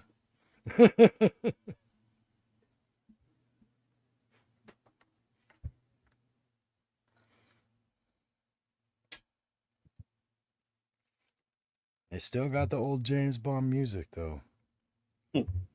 I like music without lyrics for movie and TV shows. I don't know if I like all the songs they pick these days. Sometimes lyrics are good because they fit the exact mood, but I don't know. I like this. Do you know what the 3 seashells are for? Sony Ericsson. Yes, baby. Look at that high-tech screen. I know. Well, this came out, 2006? So it was 2005 when they filmed it? You've got mail. And she gives him white, which gets him inside Quantum, aka Spectre. And look And we at didn't this. have This we is a didn't have set for sure. we didn't have smartphones until 2007. iPhone did not come out until 2007. No, and even like the wireless phones, internet wasn't internet. I used to have, I have to figure out what year it was, but when like Verizon, I had the early, like the chocolate, the LG chocolate, one of the first music playing phones. And it's like, oh, Verizon had online service, but it was all like Verizon's search engine, and Verizon released Blam! videos and stuff. Ooh, Woo! Just because you're on an island, you think you're safe? That shot could have came from anywhere. Oh, quit your whining. you took Burn. MI6's money.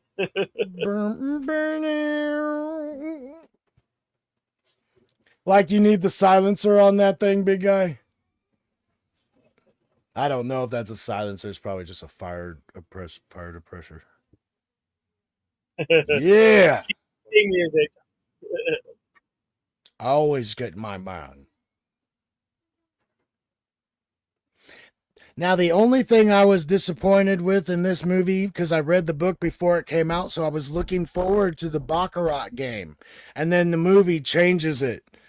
Changes the card game completely. And I was like, oh, I really wanted to...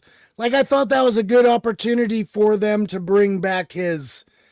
Like, a signature thing he did. And kind of bringing back the old school. You know, I was like, oh, this is going to be cool. And it didn't. Because even, I think this was the era, like, swing dancing was getting popular again and stuff. Well, and Texas Hold'em was becoming really, really well known. Became so super televised. Popular around that time. Yeah, once they televised that, then the drama really started. Well, that's when World Series of Poker was becoming like $1 million. Like super big $1 million, like $10 million or something. But that whole televising of it, like if you can't see the cards, you don't care because you don't know. But you're like, holy crap, this guy's got a full house and this guy's bluffing. What's going to happen? When they started making it a spectacle, then that's really when... Because I remember watching those things. It was so popular. Celebrities and nobodies and these poker personalities, you know. I still think wearing sunglasses is bullshit. Yeah. I think you should do it. You should. Well, play it what's her name? That one actress is a big poker player. Meg Tilly. Oh, that's right. Yes, I know who you're talking about. Chucky's Jennifer wife. Tilly. Yeah. Jennifer Tilly. Yes, Jennifer she is. Tilly. Yeah. Yep. Actually, Rob Eiler he's the little kid on Sopranos. He's been grown for years, but he was a huge poker guy too. There were so many people though. Oh my gosh. And then you have like douchebag Michael Cera, who's an actual. I don't know him, but depicted in Molly's Game, he was a douchebag. Sorry. He's just. It's all good. All right. Deleted scenes. Would you like to partake in reading of the scrolls? Well, I shall consult the scrolls. All right. Casino Royale was released November 17th, 2006. Estimated budget of $150 million, going on to gross $617 million worldwide. Going on to win a BAFTA, 27 other wins and 44 nominations. Let me see if they got. Let me see. He was nominated for a Saturn Award as being part of the Bond 50th anniversary box set. Nominated for Best Music Writing, Supporting Actress for Eva Green, Actor for Daniel Craig, and won the Saturn Award for Best Action Adventure Thriller Film. And of course, as you see on the screen, filmed in Prague, the Bahamas, Italy, England, and Pinewood Studios. All right.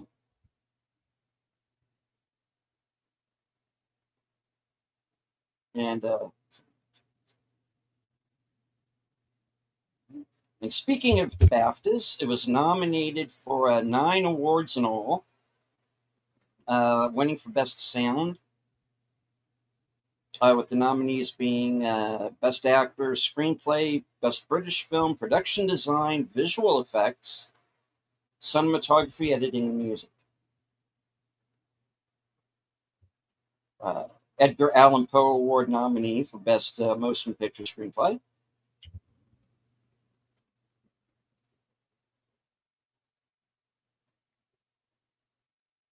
Trying to see if it got nominated for any Oscars. Trying to look.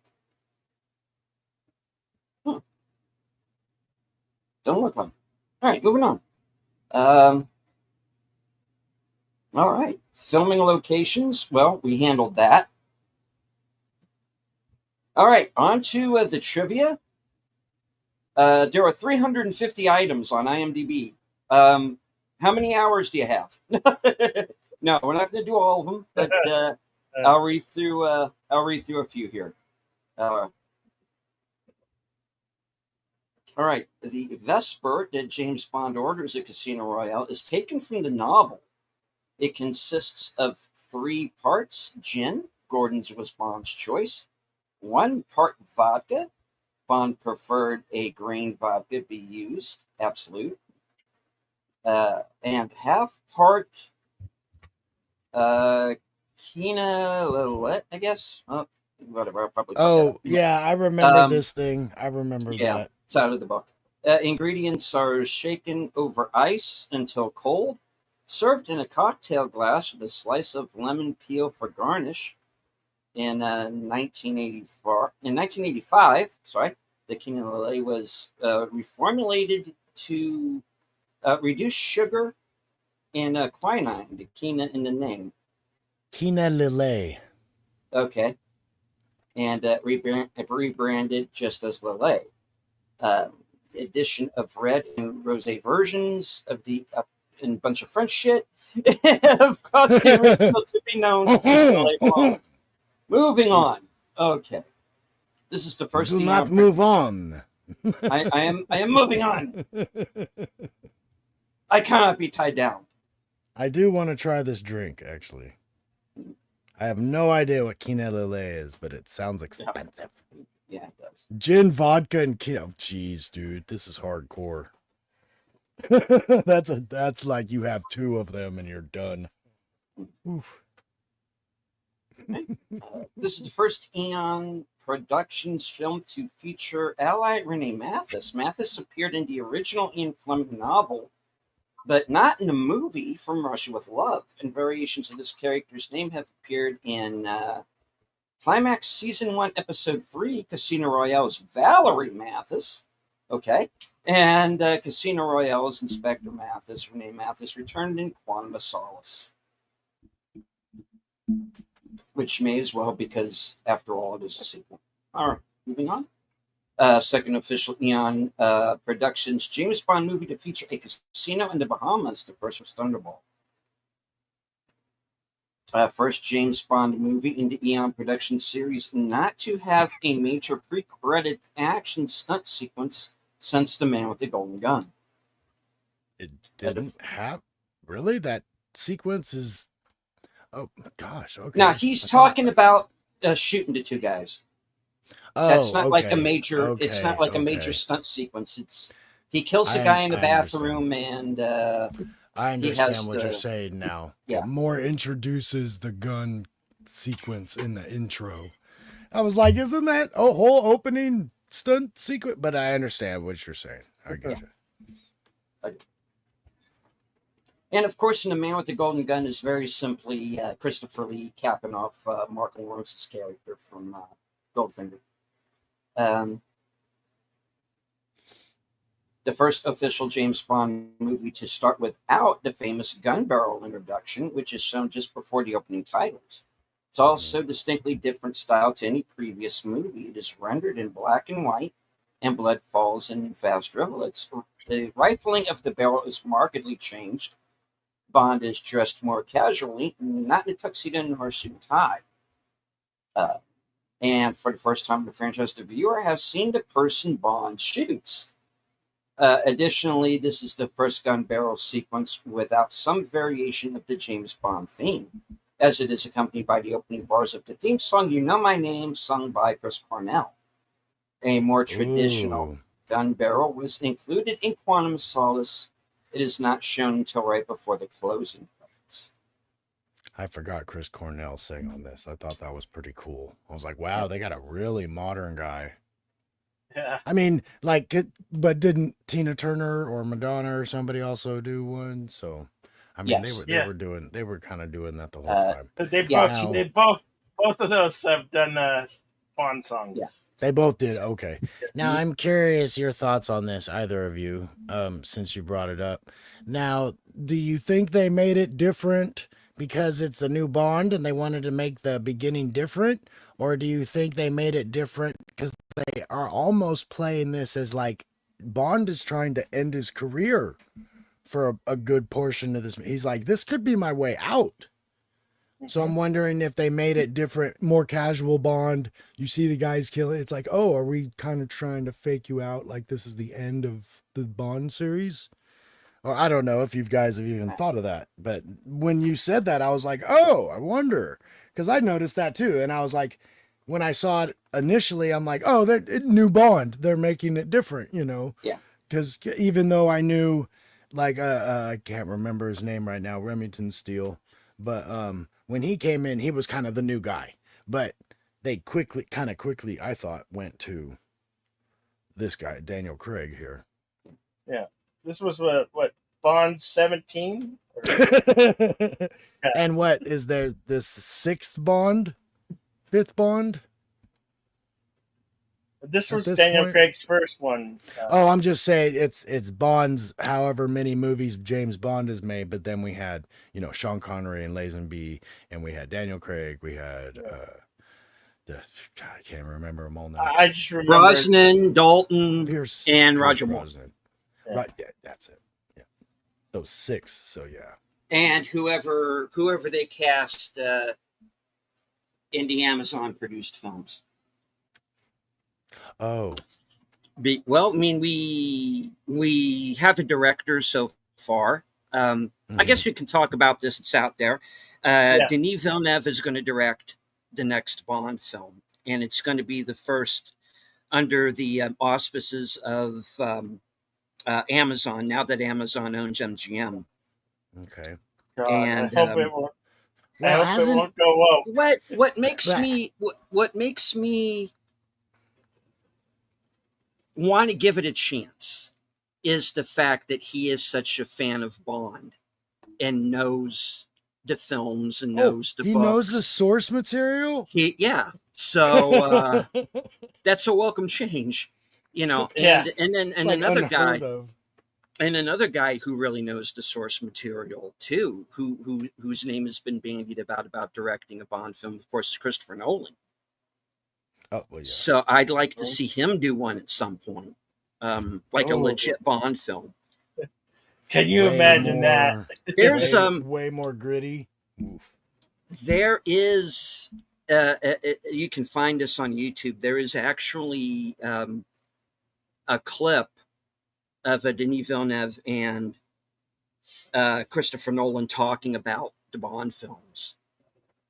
And they seem to know what they're talking about. So be like the first film where he's like, as he's punching the guy, he's like, "My name's Bond, James Bond." Going on with the, I don't know. Well, that's what I assume. I can't say that's the way they're gonna go with it. We'll see. Yeah.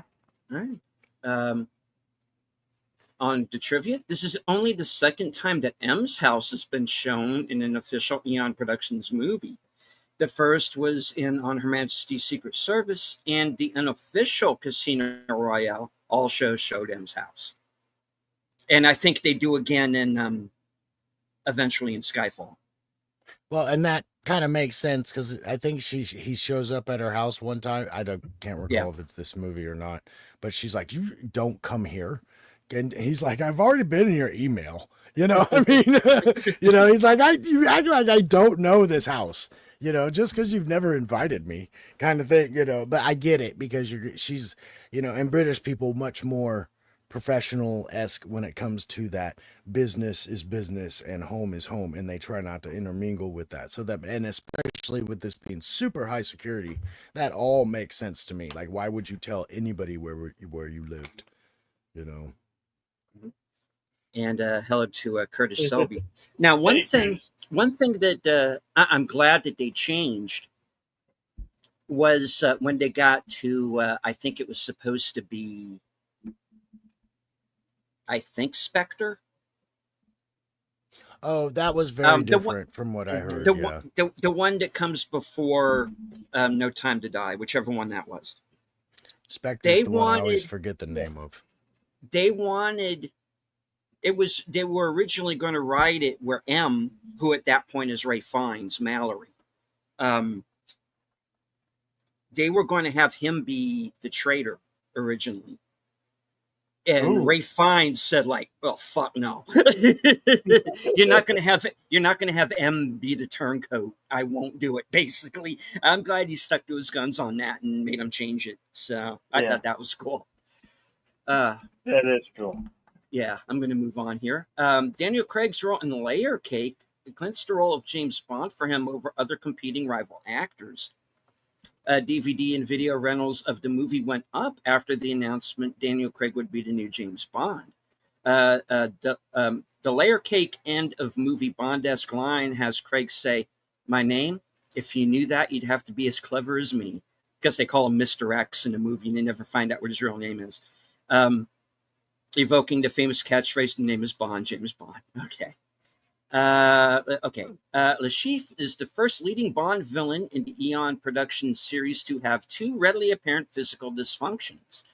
He has an inhaler for breathing, which is a character trait from the original novel, but he also has tear ducts that weep blood. This bleeding of the eye is a real medical condition, which is known as oh, good luck here. Hemiolacria? It's Haemolacria. Anyway. One of those long, hard to pronounce Latin type words. Hemolacria. Okay. This usually manifests itself as either partially blood-tinged tears, which are part teardrops and part blood, or as full blood drops. The thing he just said can be an indicator of a tumor. Not the tumor. Not the tumor. In the lacrimal apparatus of the eye, and can also be seen as an indicator of a variety of other diseases. This guy's screwed from the start, wasn't he? Kind of, yeah. I had an infection in one of the tear ducts like that, so I learned about it from this movie, because I'd never heard of that either, and that's how we got our information the first time. Oh my God, that's real. But yeah, I had a little, not as bad as this, but yeah, it was the same area. I was like, oh, I'm not like that guy, but I am.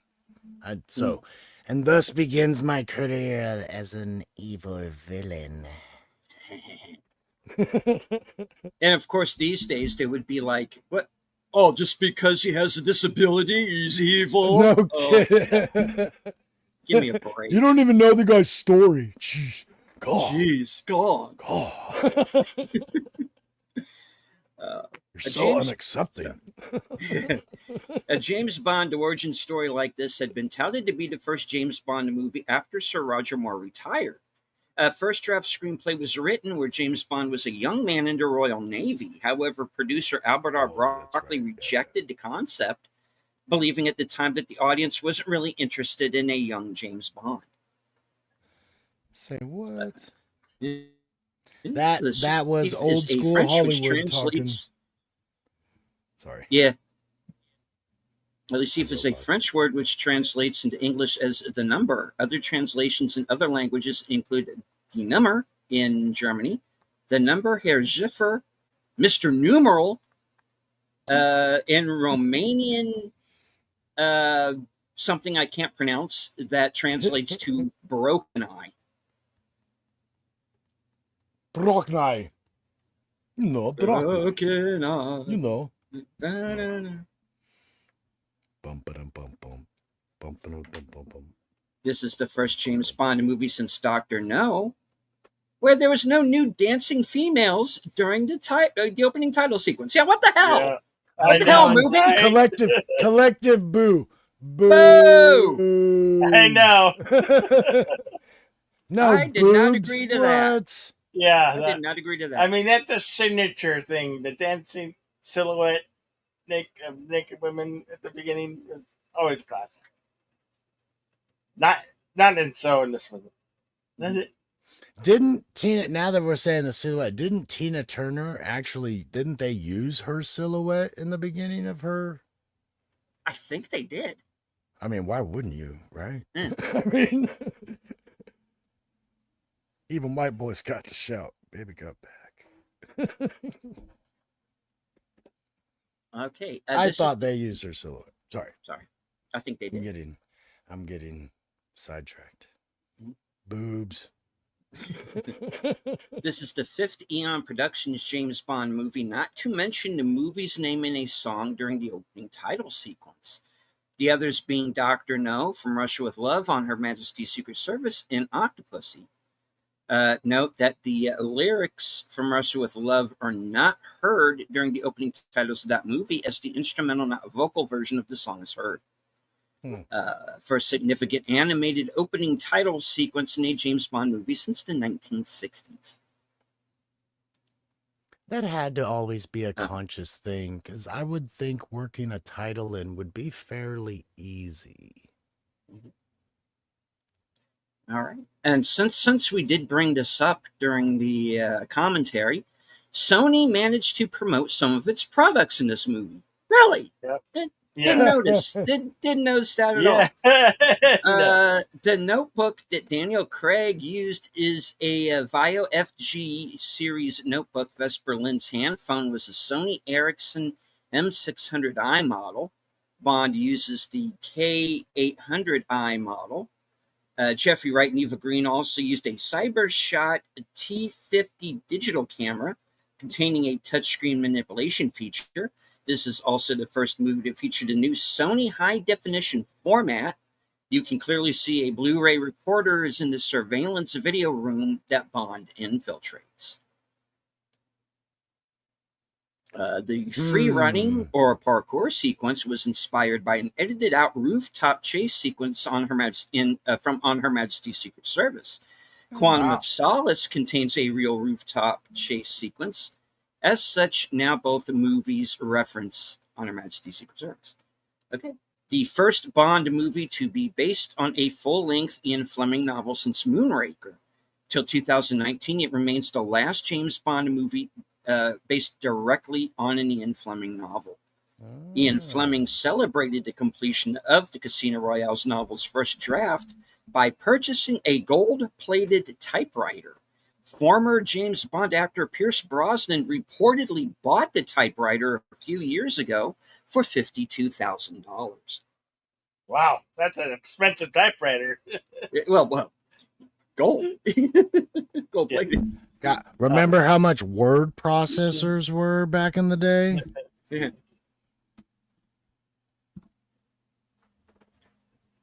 All right. Let me move through a few here.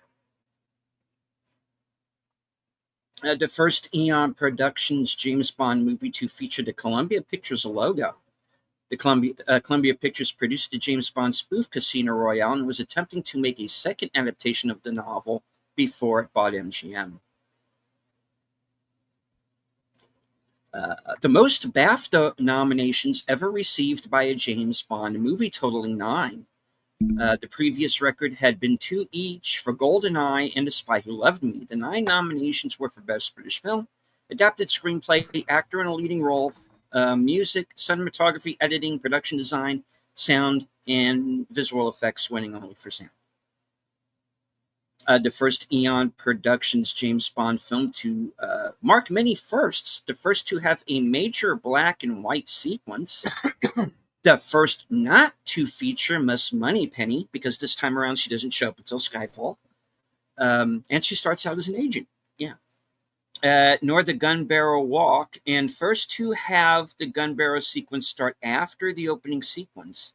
It was also the first to have an animated opening sequence in Doctor No, and the first of any Bond film, and the first for any Bond film since Casino Royale.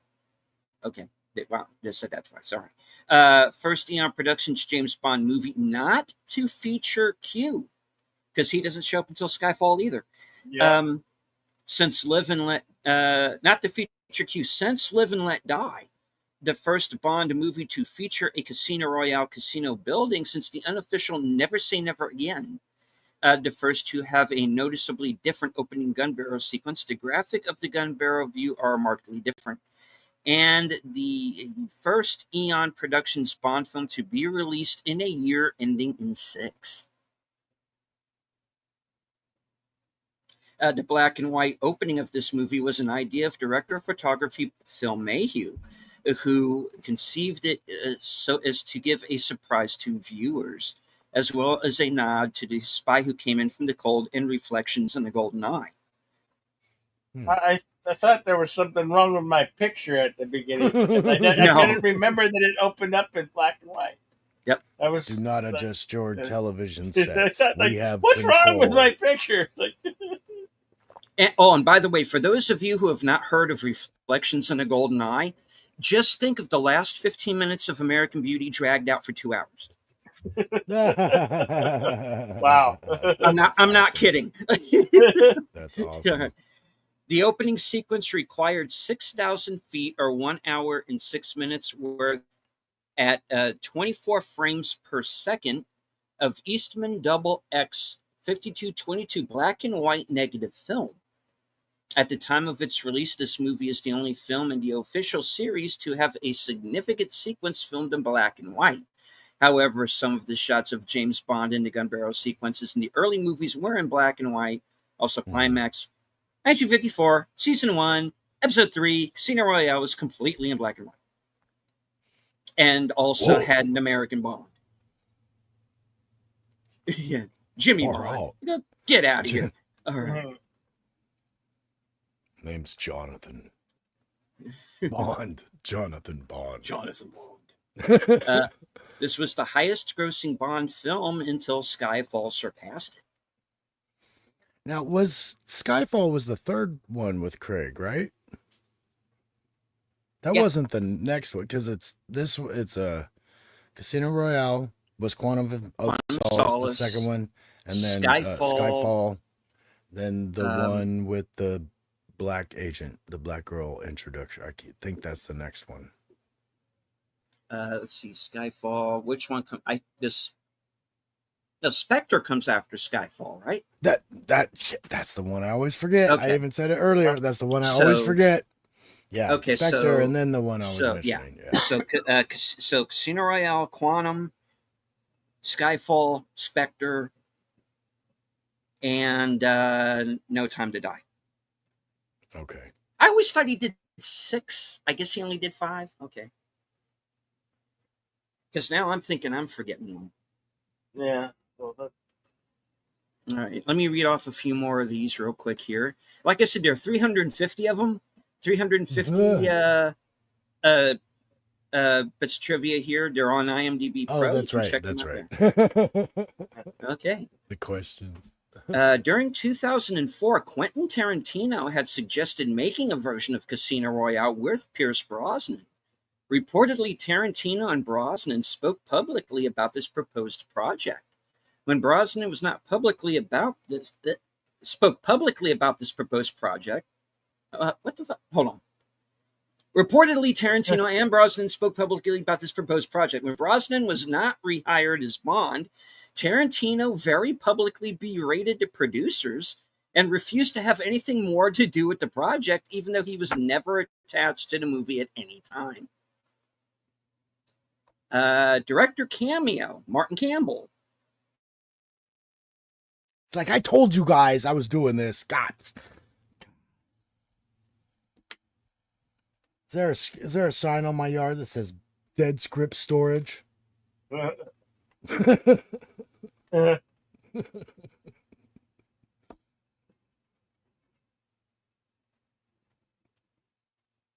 I do remember hearing about the Quentin Tarantino rumors, but the guy was hot, man. At that time, I think there was rumors of him wanting to do everything. A little birdie told me that they're gonna see a sequel to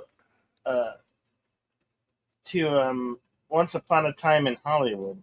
Now I don't know if that's going to be Tarantino, because I thought Tarantino was only going to do one more. Oh, we lost deleted. Oh, I was wondering why I didn't hear him there.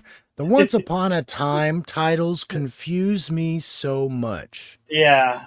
Because it's like there was the old ones, Once Upon a Time in Japan, and there's Once Upon a Time in some westerns, and it's like I don't understand if it's just a genre or if they're supposed to be connected somehow. I just don't know.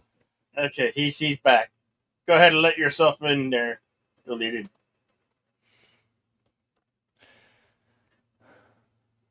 Okay, Wonky deleted scenes. Come on down.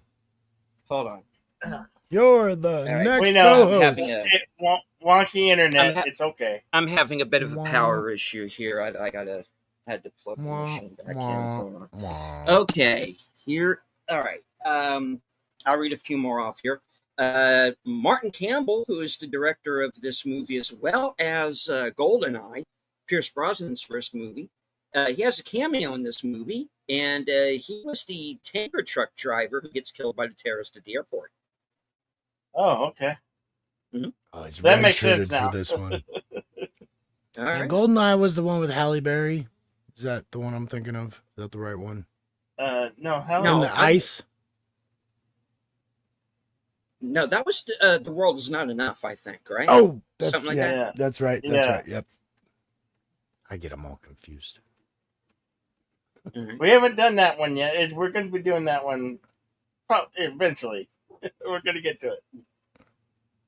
Trust me, there's more Bond films. Right. Let me see. Power's messing with me here. Hold on. All right. I'll read a couple more here.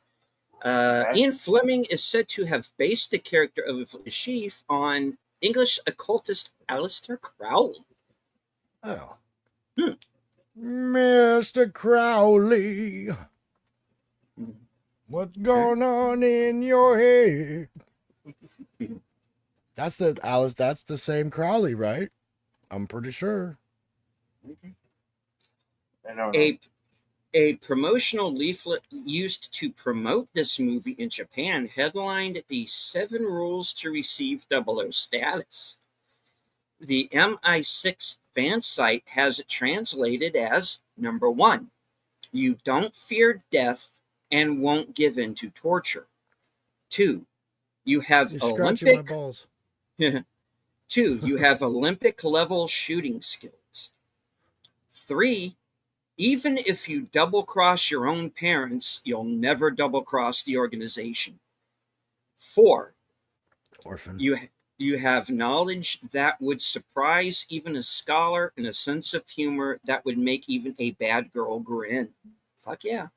Number 5, you have the sociability of a lamb but remain a lone wolf. Number 6,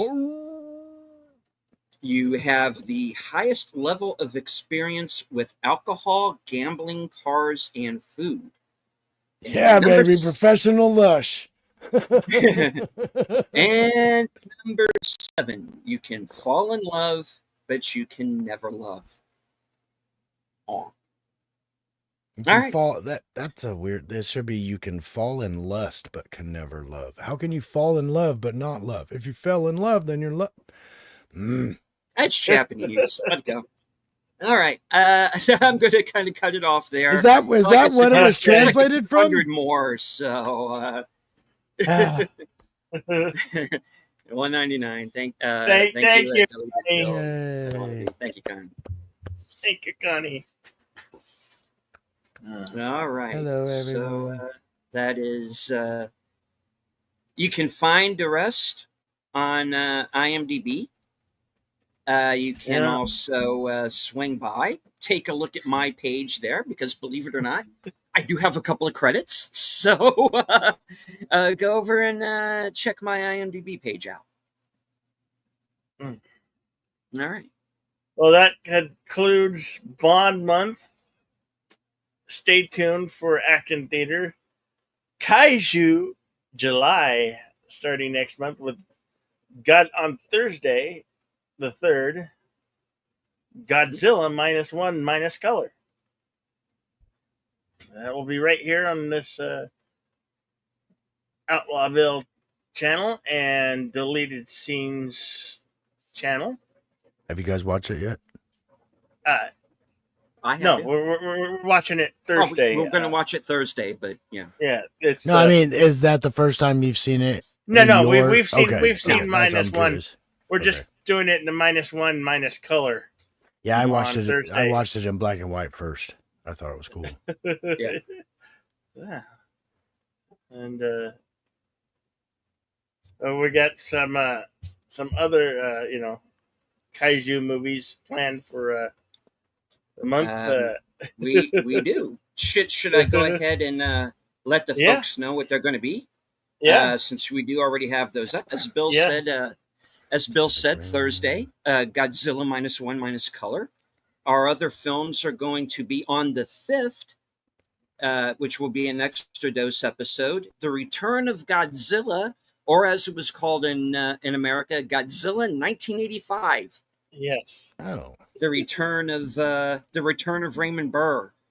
Yeah. Into the Godzilla canon. All right, on the 10th, Pacific Rim. Yep. Yeah. Extra dose on the 12th, Godzilla 1998. With Yes. Yes, I actually love that one. I like it. I hate the. Well, there's a not lot Sarah of haters Jess- of the film. Well, I don't like the not Sarah Jessica Parker girl. Whoever, I Yeah. forget her name. I like the movie. I just don't like the way she is because she's mean. But yeah, people don't like that movie. It's a movie I've always been like, I have to have a copy of this. Yeah. For Hank whatever Azaria is reason, pretty funny in it. I Yeah. enjoy it. I like it. All right. It get that guy who from the first Mission Impossible movie, also Yeah. the Leon Sean Professional. Reno. Oh, Yeah. Jean Reno, yeah. Yes. He's great. And They're also good. And Matthew Broderick, Ferris Bueller. Yes. On the 17th, we're going to do a movie I actually kind of like out of the recent MonsterVerse films, Kong Skull Island. Yep. We're going to Is be that doing the that. Sam Jackson one? Samuel Jackson. Oh, yeah, dude. Yeah. That shows you he's still got it. And then he Yeah. does that Marvel series, and it's like, what are you guys doing to this man? God, that movie's so good. Sam Jackson at And, kind of his best. And on the 24th, the 2014 Godzilla with Yeah. Aaron Taylor Johnson and Bryan Cranston and Elizabeth Olsen. So Oh, that's the newer or the newer series. Yeah, okay. Wow, you got them all.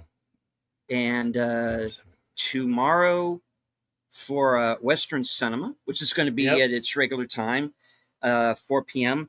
We're getting a little controversial with this one, kids. Yeah. We're going to watch Rust. We're going to do Rust, and we're going to... And oh wait, we're gonna that's the review it, movie Gina after. did, Yes, right? yes. Okay, I've been wanting to watch this. Oh, sweet. Okay, cool. And since I kind of started out my YouTube career talking about that movie, now here I am 3 years later, finally getting a chance to see it. And yeah, it's going to be a first watch for me. I've never seen the film, so now I'm you're going to get a live live action reaction and watch and opinions. And then Deleted and I over on his channel, we're going to do a quick review of it. Yeah. And honest opinions. We are. And thank you once again to Fletcher Williams for kind of at the last minute making a thumbnail for that. I don't have the thumbnail up yet, but I've got it. Now, all I got to do is just post it. Yeah. What's a movie? Repost it. And we're ready to go. What's a movie? And I'm sorry? What is it? What movie? The Rust. Rust. Oh, Rust. that was. I thought you were talking about another one after that. No. Okay. We're gonna watch it for the show, and then we're gonna do a review. Yeah. After. I bet it's awesome. I mean, I've seen the trailer. It looks decent. The trailer actually looks decent. Yeah. There's no reason why it shouldn't be good. You know what I mean? It's just because Gina Carano's in it. I mean, come on, you know. I mean, no. There's a lot of people who hate Alec Baldwin or can't stand Alec Baldwin. Well, now, you know, but when Rust came out, it was the big Disney controversy and everybody saying, "Oh, she's the bad guy." And this was her first no, dude, you're thinking of Terror on the Prairie. Oh, is that? Oh, Rust was the second one she did. Gina Carano is not in this film. Yeah. Oh. This is the movie where Alec Baldwin shot the cinematographer. Oh, that's that one. Yes. I did get it confused. Okay, yeah. My fault. I'll shut up with that. I did think she was in that movie, but I forgot this is the one where I never made that connection. Yeah. Well, now you know. Hence, I'd heard about this so much, God. Hence the controversy. Yeah.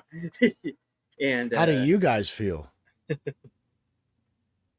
Well, I don't know how to feel about it. Oh. Is it his fault? Because to me, I'm like, oh, dude, that person that's supposed to be watching that stuff, that's totally on them.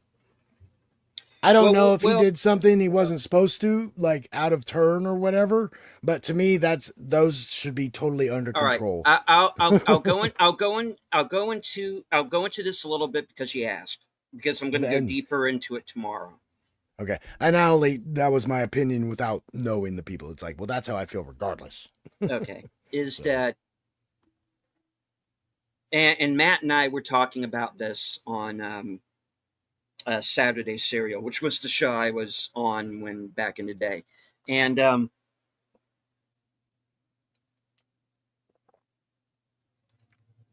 there is when you are dealing on this set with weapons of any kind, there is a chain of custody. And it is very obvious that the chain of custody was broken because you had people handling firearms on the set who should not have been. And that ultimately does fall on the armorer. Now, there's a back and forth, depending on who you ask, as to, because the first AD also handled the gun. And there's some back and forth as to whether or not he was supposed to. But the most egregious thing that was taking place on the set was the fact that there were live rounds. And live rounds do not even at all on the films at all, period. Yeah. Because that, because that's what basically killed Brandon Lee, was the wadding. I was just gonna say, did this bring up any of those Bruce Lee or Brandon Lee things? Did that stir this up? Because I would think, you're aware of it, obviously, so that's what I thought immediately. And I was like, but then you find out more stuff, and it's like, oh, this wasn't just, because the Brandon Lee seems more like a fluke. It's like the fact that he was aiming right at him and all that stuff too. Yeah, it's like, that's a process also. That was why would you ever even do that? That was just like, fluke. an accident. That was a fluke, because Mm-hmm. what happened on the Crow is, okay, blank round. It's almost like a cap gun, goes pop, which was what was supposed to happen, right? Mm-hmm. And then they were going to put the gun effect in later, the sound and Mm-hmm. the muzzle Mm-hmm. flash and all of that. Only, like I said, that wadding got stuck up in there, and it was just that it was just this freak thing of, I guess it didn't get checked properly. But you know, I would say, for me, I've been around firearms my entire life. My father was military. I know a lot of military people. I've known a lot of cops. I've fired weapons on a closed range before.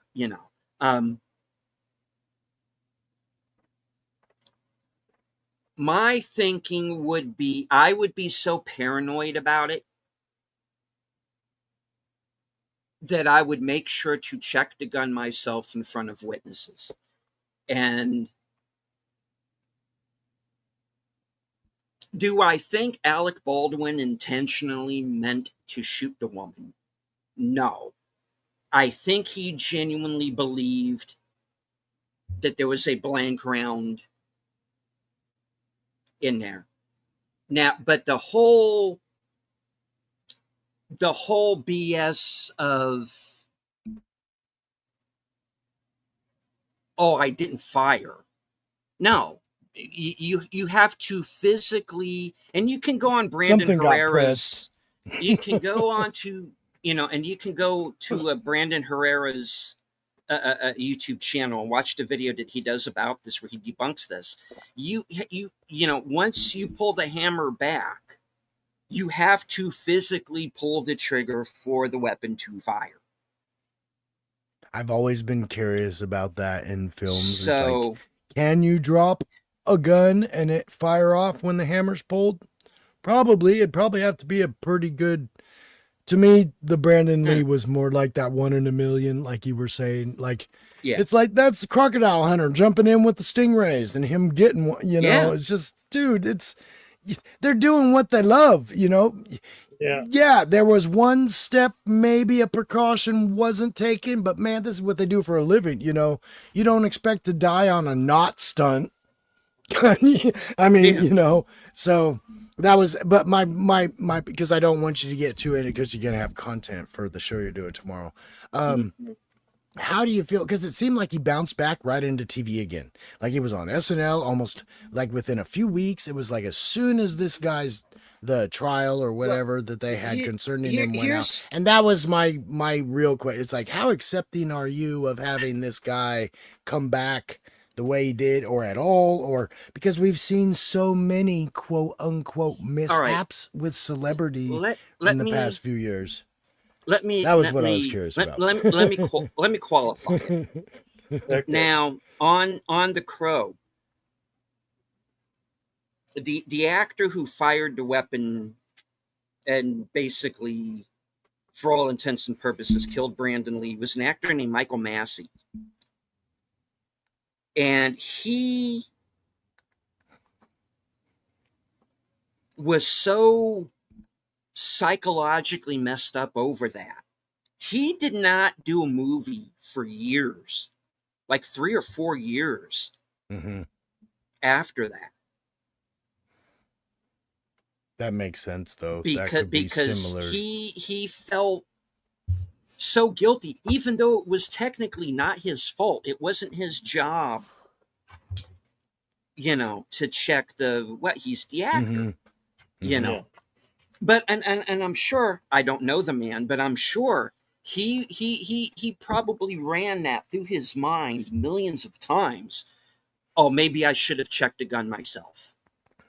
Oh, I'm sure that went through his mind. Dude. I should have made sure on my own. Hey, brings the armorer over here. We'll all look at it. I'm sure that went through his mind.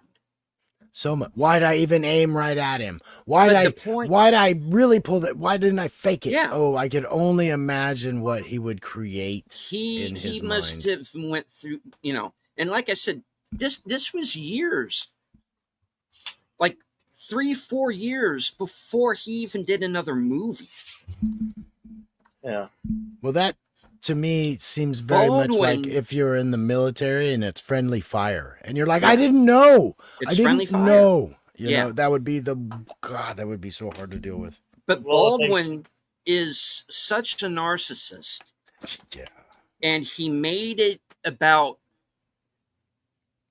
this is all about me.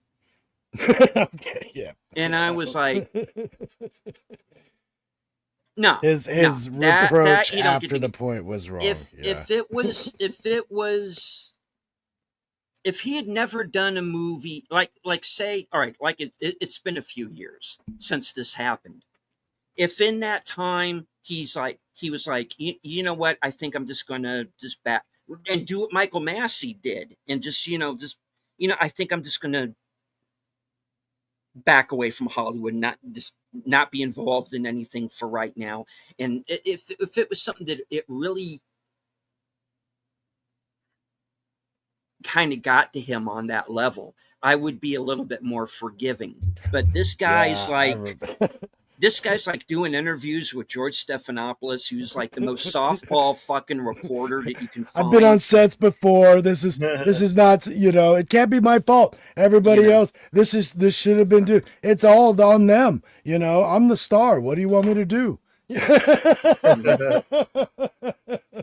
Yeah. Oh man. Yeah. That's what I was curious about. Cause the way he came back, like you said, it's like he wasn't even trying to be sympathetic to anybody. He's like, how fast can I get my ball rolling again? Yeah. I mean, and then like his bouncing back was so drastic. We've seen people lay low after big things. So I don't know. I was just curious, kind of more of a vague, do we accept him back already? Because I still feel guilty about other things that aren't involved with this. And it's like, everybody has the individual story with each listener or viewer or whatever. I was just curious. I don't get to talk to you two individually about this kind of stuff. So this was fun. Yeah. Yeah. Yeah. Alrighty. So yeah, I was waiting for like a real trivia question, like a question from your list. I was like, "Oh, what is blah blah blah?" No. I just call it trivia because they call it trivia on the page. It's like those the pop-up video kind of thing. Yeah. It's like, "Oh, did you know during this film, the film just facts about the film. Yeah. Those are cool. Yeah, I like that. Pop. So that's what tomorrow. Western Cinema presents Rust. First viewing for both myself and Deleted Scenes, and any of you who choose to join us. And yes, there will be karaoke at 8 p.m. Pacific time. So we'll do some karaoke tonight. Quick question for you both, since you're watching Rust tomorrow, right? You said tomorrow, right? Yeah. Okay. Right. Watching this movie, because I'm assuming both of you have seen the original Twilight Zone, the movie? Yes. Oh, yeah. Yeah. Is it going to be that kind of vibe, or is it different kind of? I think it's a little bit different. The situation is different. A lot different here, because children were killed in the...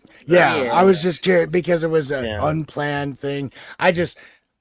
I happened to pick this article as a current event story when I was in elementary school, so this has always sat with me. And it's like, could you imagine like a third or fourth grader walking in? They're like, last weekend on the Twilight Zone set, three actors were decapitated by a helicopter during filming. In elementary school. I can't believe the teacher didn't stop me. That must have been some time ago, because nowadays the schools got to worry about... exactly. They'd be like, whoa. And everything. You get an A. You don't have to say anymore. You get an A. Oh, I'm sorry. Not an A. You get passing. So Anyway, yeah, that was and a maybe different a psyche situation. though. Yeah. thank you, Padawannabe, for coming and joining me at the last Oh, towards the ending there. And I'm sorry it was so late because this is the one no movie worries, I no actually could have worries, given some feedback on. God darn it. no worries. And thank you, Deleted Scenes, for arriving at the end and Finally making it. giving the. I was completely unaware that you had sent me a message saying that you were unable to make it until it was Yeah. already just because I was looking. I'm looking to post in your chat on your end the screening room, and I was like, where did his thing go? It's not there. It's not there. And then it's like the StreamYard's telling me I got to remove it, and then if I wanted to put it in, to put it back in, and so it's like, oh, I guess you did. You went and deleted it from your on your end. I took So, it. Yeah. anyway, I'll say that's- this real that's quick okay. before we get out of here. Yeah. I'll say it again. I'm gonna try and get on karaoke tonight though too. Yeah. Had a wifey's birthday is on the 12th of July, which I think is a Saturday. So just letting you know, we're gonna have people over pretty much all day. We'll see how many people we have that late. yeah. But hopefully I can sucker some people, talk some people into doing karaoke. Well, I don't know. I may or may not be going either that night or the night before to a Mad Monster party in Phoenix at the Renaissance with a bunch of celebrities, including that'll be super fun. the Exorcist gal, Linda Oh, Blair. that. Yeah. You were talking Yeah, about yeah. that. Oh, that's the gonna other be day. super and fun. the one That'll be I don't super know fun. whether to get her. I mean, it's a lot of money to get their autographs. It's Okay, I will say this. If you have a chance to get Linda Blair's autograph, I would say do it if you want it. Because, am I recalling correctly, after this movie, it really seemed like she probably might never do anything related to this kind of stuff ever again. So the fact that she came back, because I'm like, holy, you said that, and I'm like, whoa, she's doing a convention? Yeah. That's a big thing, man. I don't know. I might think about that one. When you're many celebrity out of many years removed from not the spotlight and films, that's kind of your nest egg is to go. You go sign your autograph, and you give photo opportunities, yes. and I and fully understand that. I get that. The money that you give into a charity of their liking. So I only think because didn't she have psychological problems after? Autographs are always usually a lot of money. Usually it's more stuff that the picture photo op is the ones that are really costly, expensive. Yeah. Well, it depends on who you see. Some people keep it real, and some people go stupid. I mean, I have the opportunity to meet Kane Holder and Freddy Krueger at the same time. Oh, and the Freddy Krueger, I might take that chance because I don't know if that guy's gonna. He's in great shape, but he's getting to a point. It's like, oh, dude, there's gonna be a year he's not gonna be able to make. He's gonna have to cancel all of his stuff because he's not expecting to degrade. So we get to a certain point. However old it is with everybody, it's like, you're doing great, you're doing great, you're doing great. And then we see him after a year and it's like, whoa, it's only been a year. So I mean, we're getting to that point. Our longevity's awesome right now, but our body doesn't know how to deal with it yet. I mean, what's our life expectancy? I'm looking at 90 something, I don't know about you guys, but I'm expecting it. I don't know if I want it, but we'll see what 90 looks like when I get there. I don't know. It might be really cool, dude. We might have all kinds of cool, like we might have personalized drone chairs. Come on. I don't know. I don't know. I don't know I can't either. see much past the future, past the next couple of years. You've got things about, though. I get you. I get you. We got my goal for us is I got to try and get this wings challenge done before you can't do it. Yeah.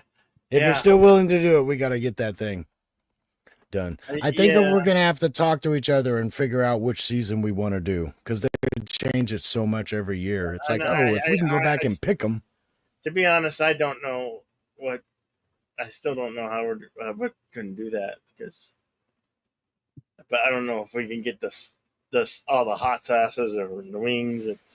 You buy it in a pack. You buy the hot sauces. You can go on the line online, and you can buy a particular season, like which season 17 pack or season 5 pack. They do it like that.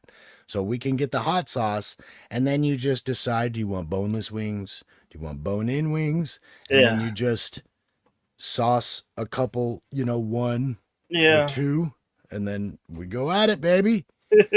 maybe Deleted can be our moderator and do the questions, because I do need somebody to get to ask us questions. I think it'd be more fun that way. They're like, what? Huh? You want me to talk? My heart doctor just recently qualified me to say, okay, you look good. You can definitely do the surgery. I'm like, okay. Okay, so we got to do this thing soon. And I got to lose like 50. They want me to lose 50 pounds. Well, sooner I than haven't later. 50 pounds yet. Sooner than later. Maybe it will work out, and we can do it like for NFL kickoff. Like I don't know or something. I don't know if I'm banking on maybe the surgery could get done this year, but I don't know yet. It all depends on me losing the weight, the 50 pounds, and then going through all the other appointments that I have to go through. I say we shoot for the beginning of the NFL season, unless we have to do it sooner. Yeah. But I think that would be a great point to start it off, Yeah. And I think it'd be fun as hell. I'm not super hot. Fun, yeah. I do enjoy the occasional hot something, but I'm not like super into hot stuff. But I ate 40-something-year-old gum, so and I swallowed it. I didn't spit. Just turned. If I could get Pops to find me some of that stuff, and I just happened to win one of his drawings by chance, and this was so long ago now. It's like, I got an advantage, less members. It's been dubbed the Padawan Challenge. I know. I need to get him back. I need to kind of change it. Maybe I can get him involved. Not directly, but maybe I can get involved with him. Oh, the Padawannabe Challenge is changing. Outlaw Bill and I are going to do the Hot Wings Challenge. Yeah, maybe. I know we'd never get like Loki or those guys to do it, but never say never. That's true. They'd be like, I'm way more willing to eat super hot sauce on chicken than 40-year-old gum. Well, I want to thank Curtis Shelby, Connie Clary. Let's see. Words and pictures, our friend from across the sea, the pond. And of course, you better want to be Scotty R37. Let's see, who else? That's about it. JPR PH1. Thank you. Thank you for all coming out today. There'll be big karaoke at 8 p.m. Pacific time. That's about early tonight. Yeah. And Pacific to 8 p.m. Pacific. Okay, never mind. Yeah, you and I should be about the same time, because I don't care. Yeah. Yours, yeah. I'm on your time right now. It's 3. It's almost 4 for you, right? Yeah, right. Yep. Okay, so we're on current time right now until my state messes it up again. Yeah, right. Anyway, tomorrow, Western Cinema with Rust, and that'll be it. Thank you all for coming. Join us on tomorrow for Western Cinema, and again, Action Theater on the 3rd of July for Godzilla -1 color. Gojira. Until that time, be excellent to one another, party on, and we can't wait to see you in the next one. See you later, folks. Excellent.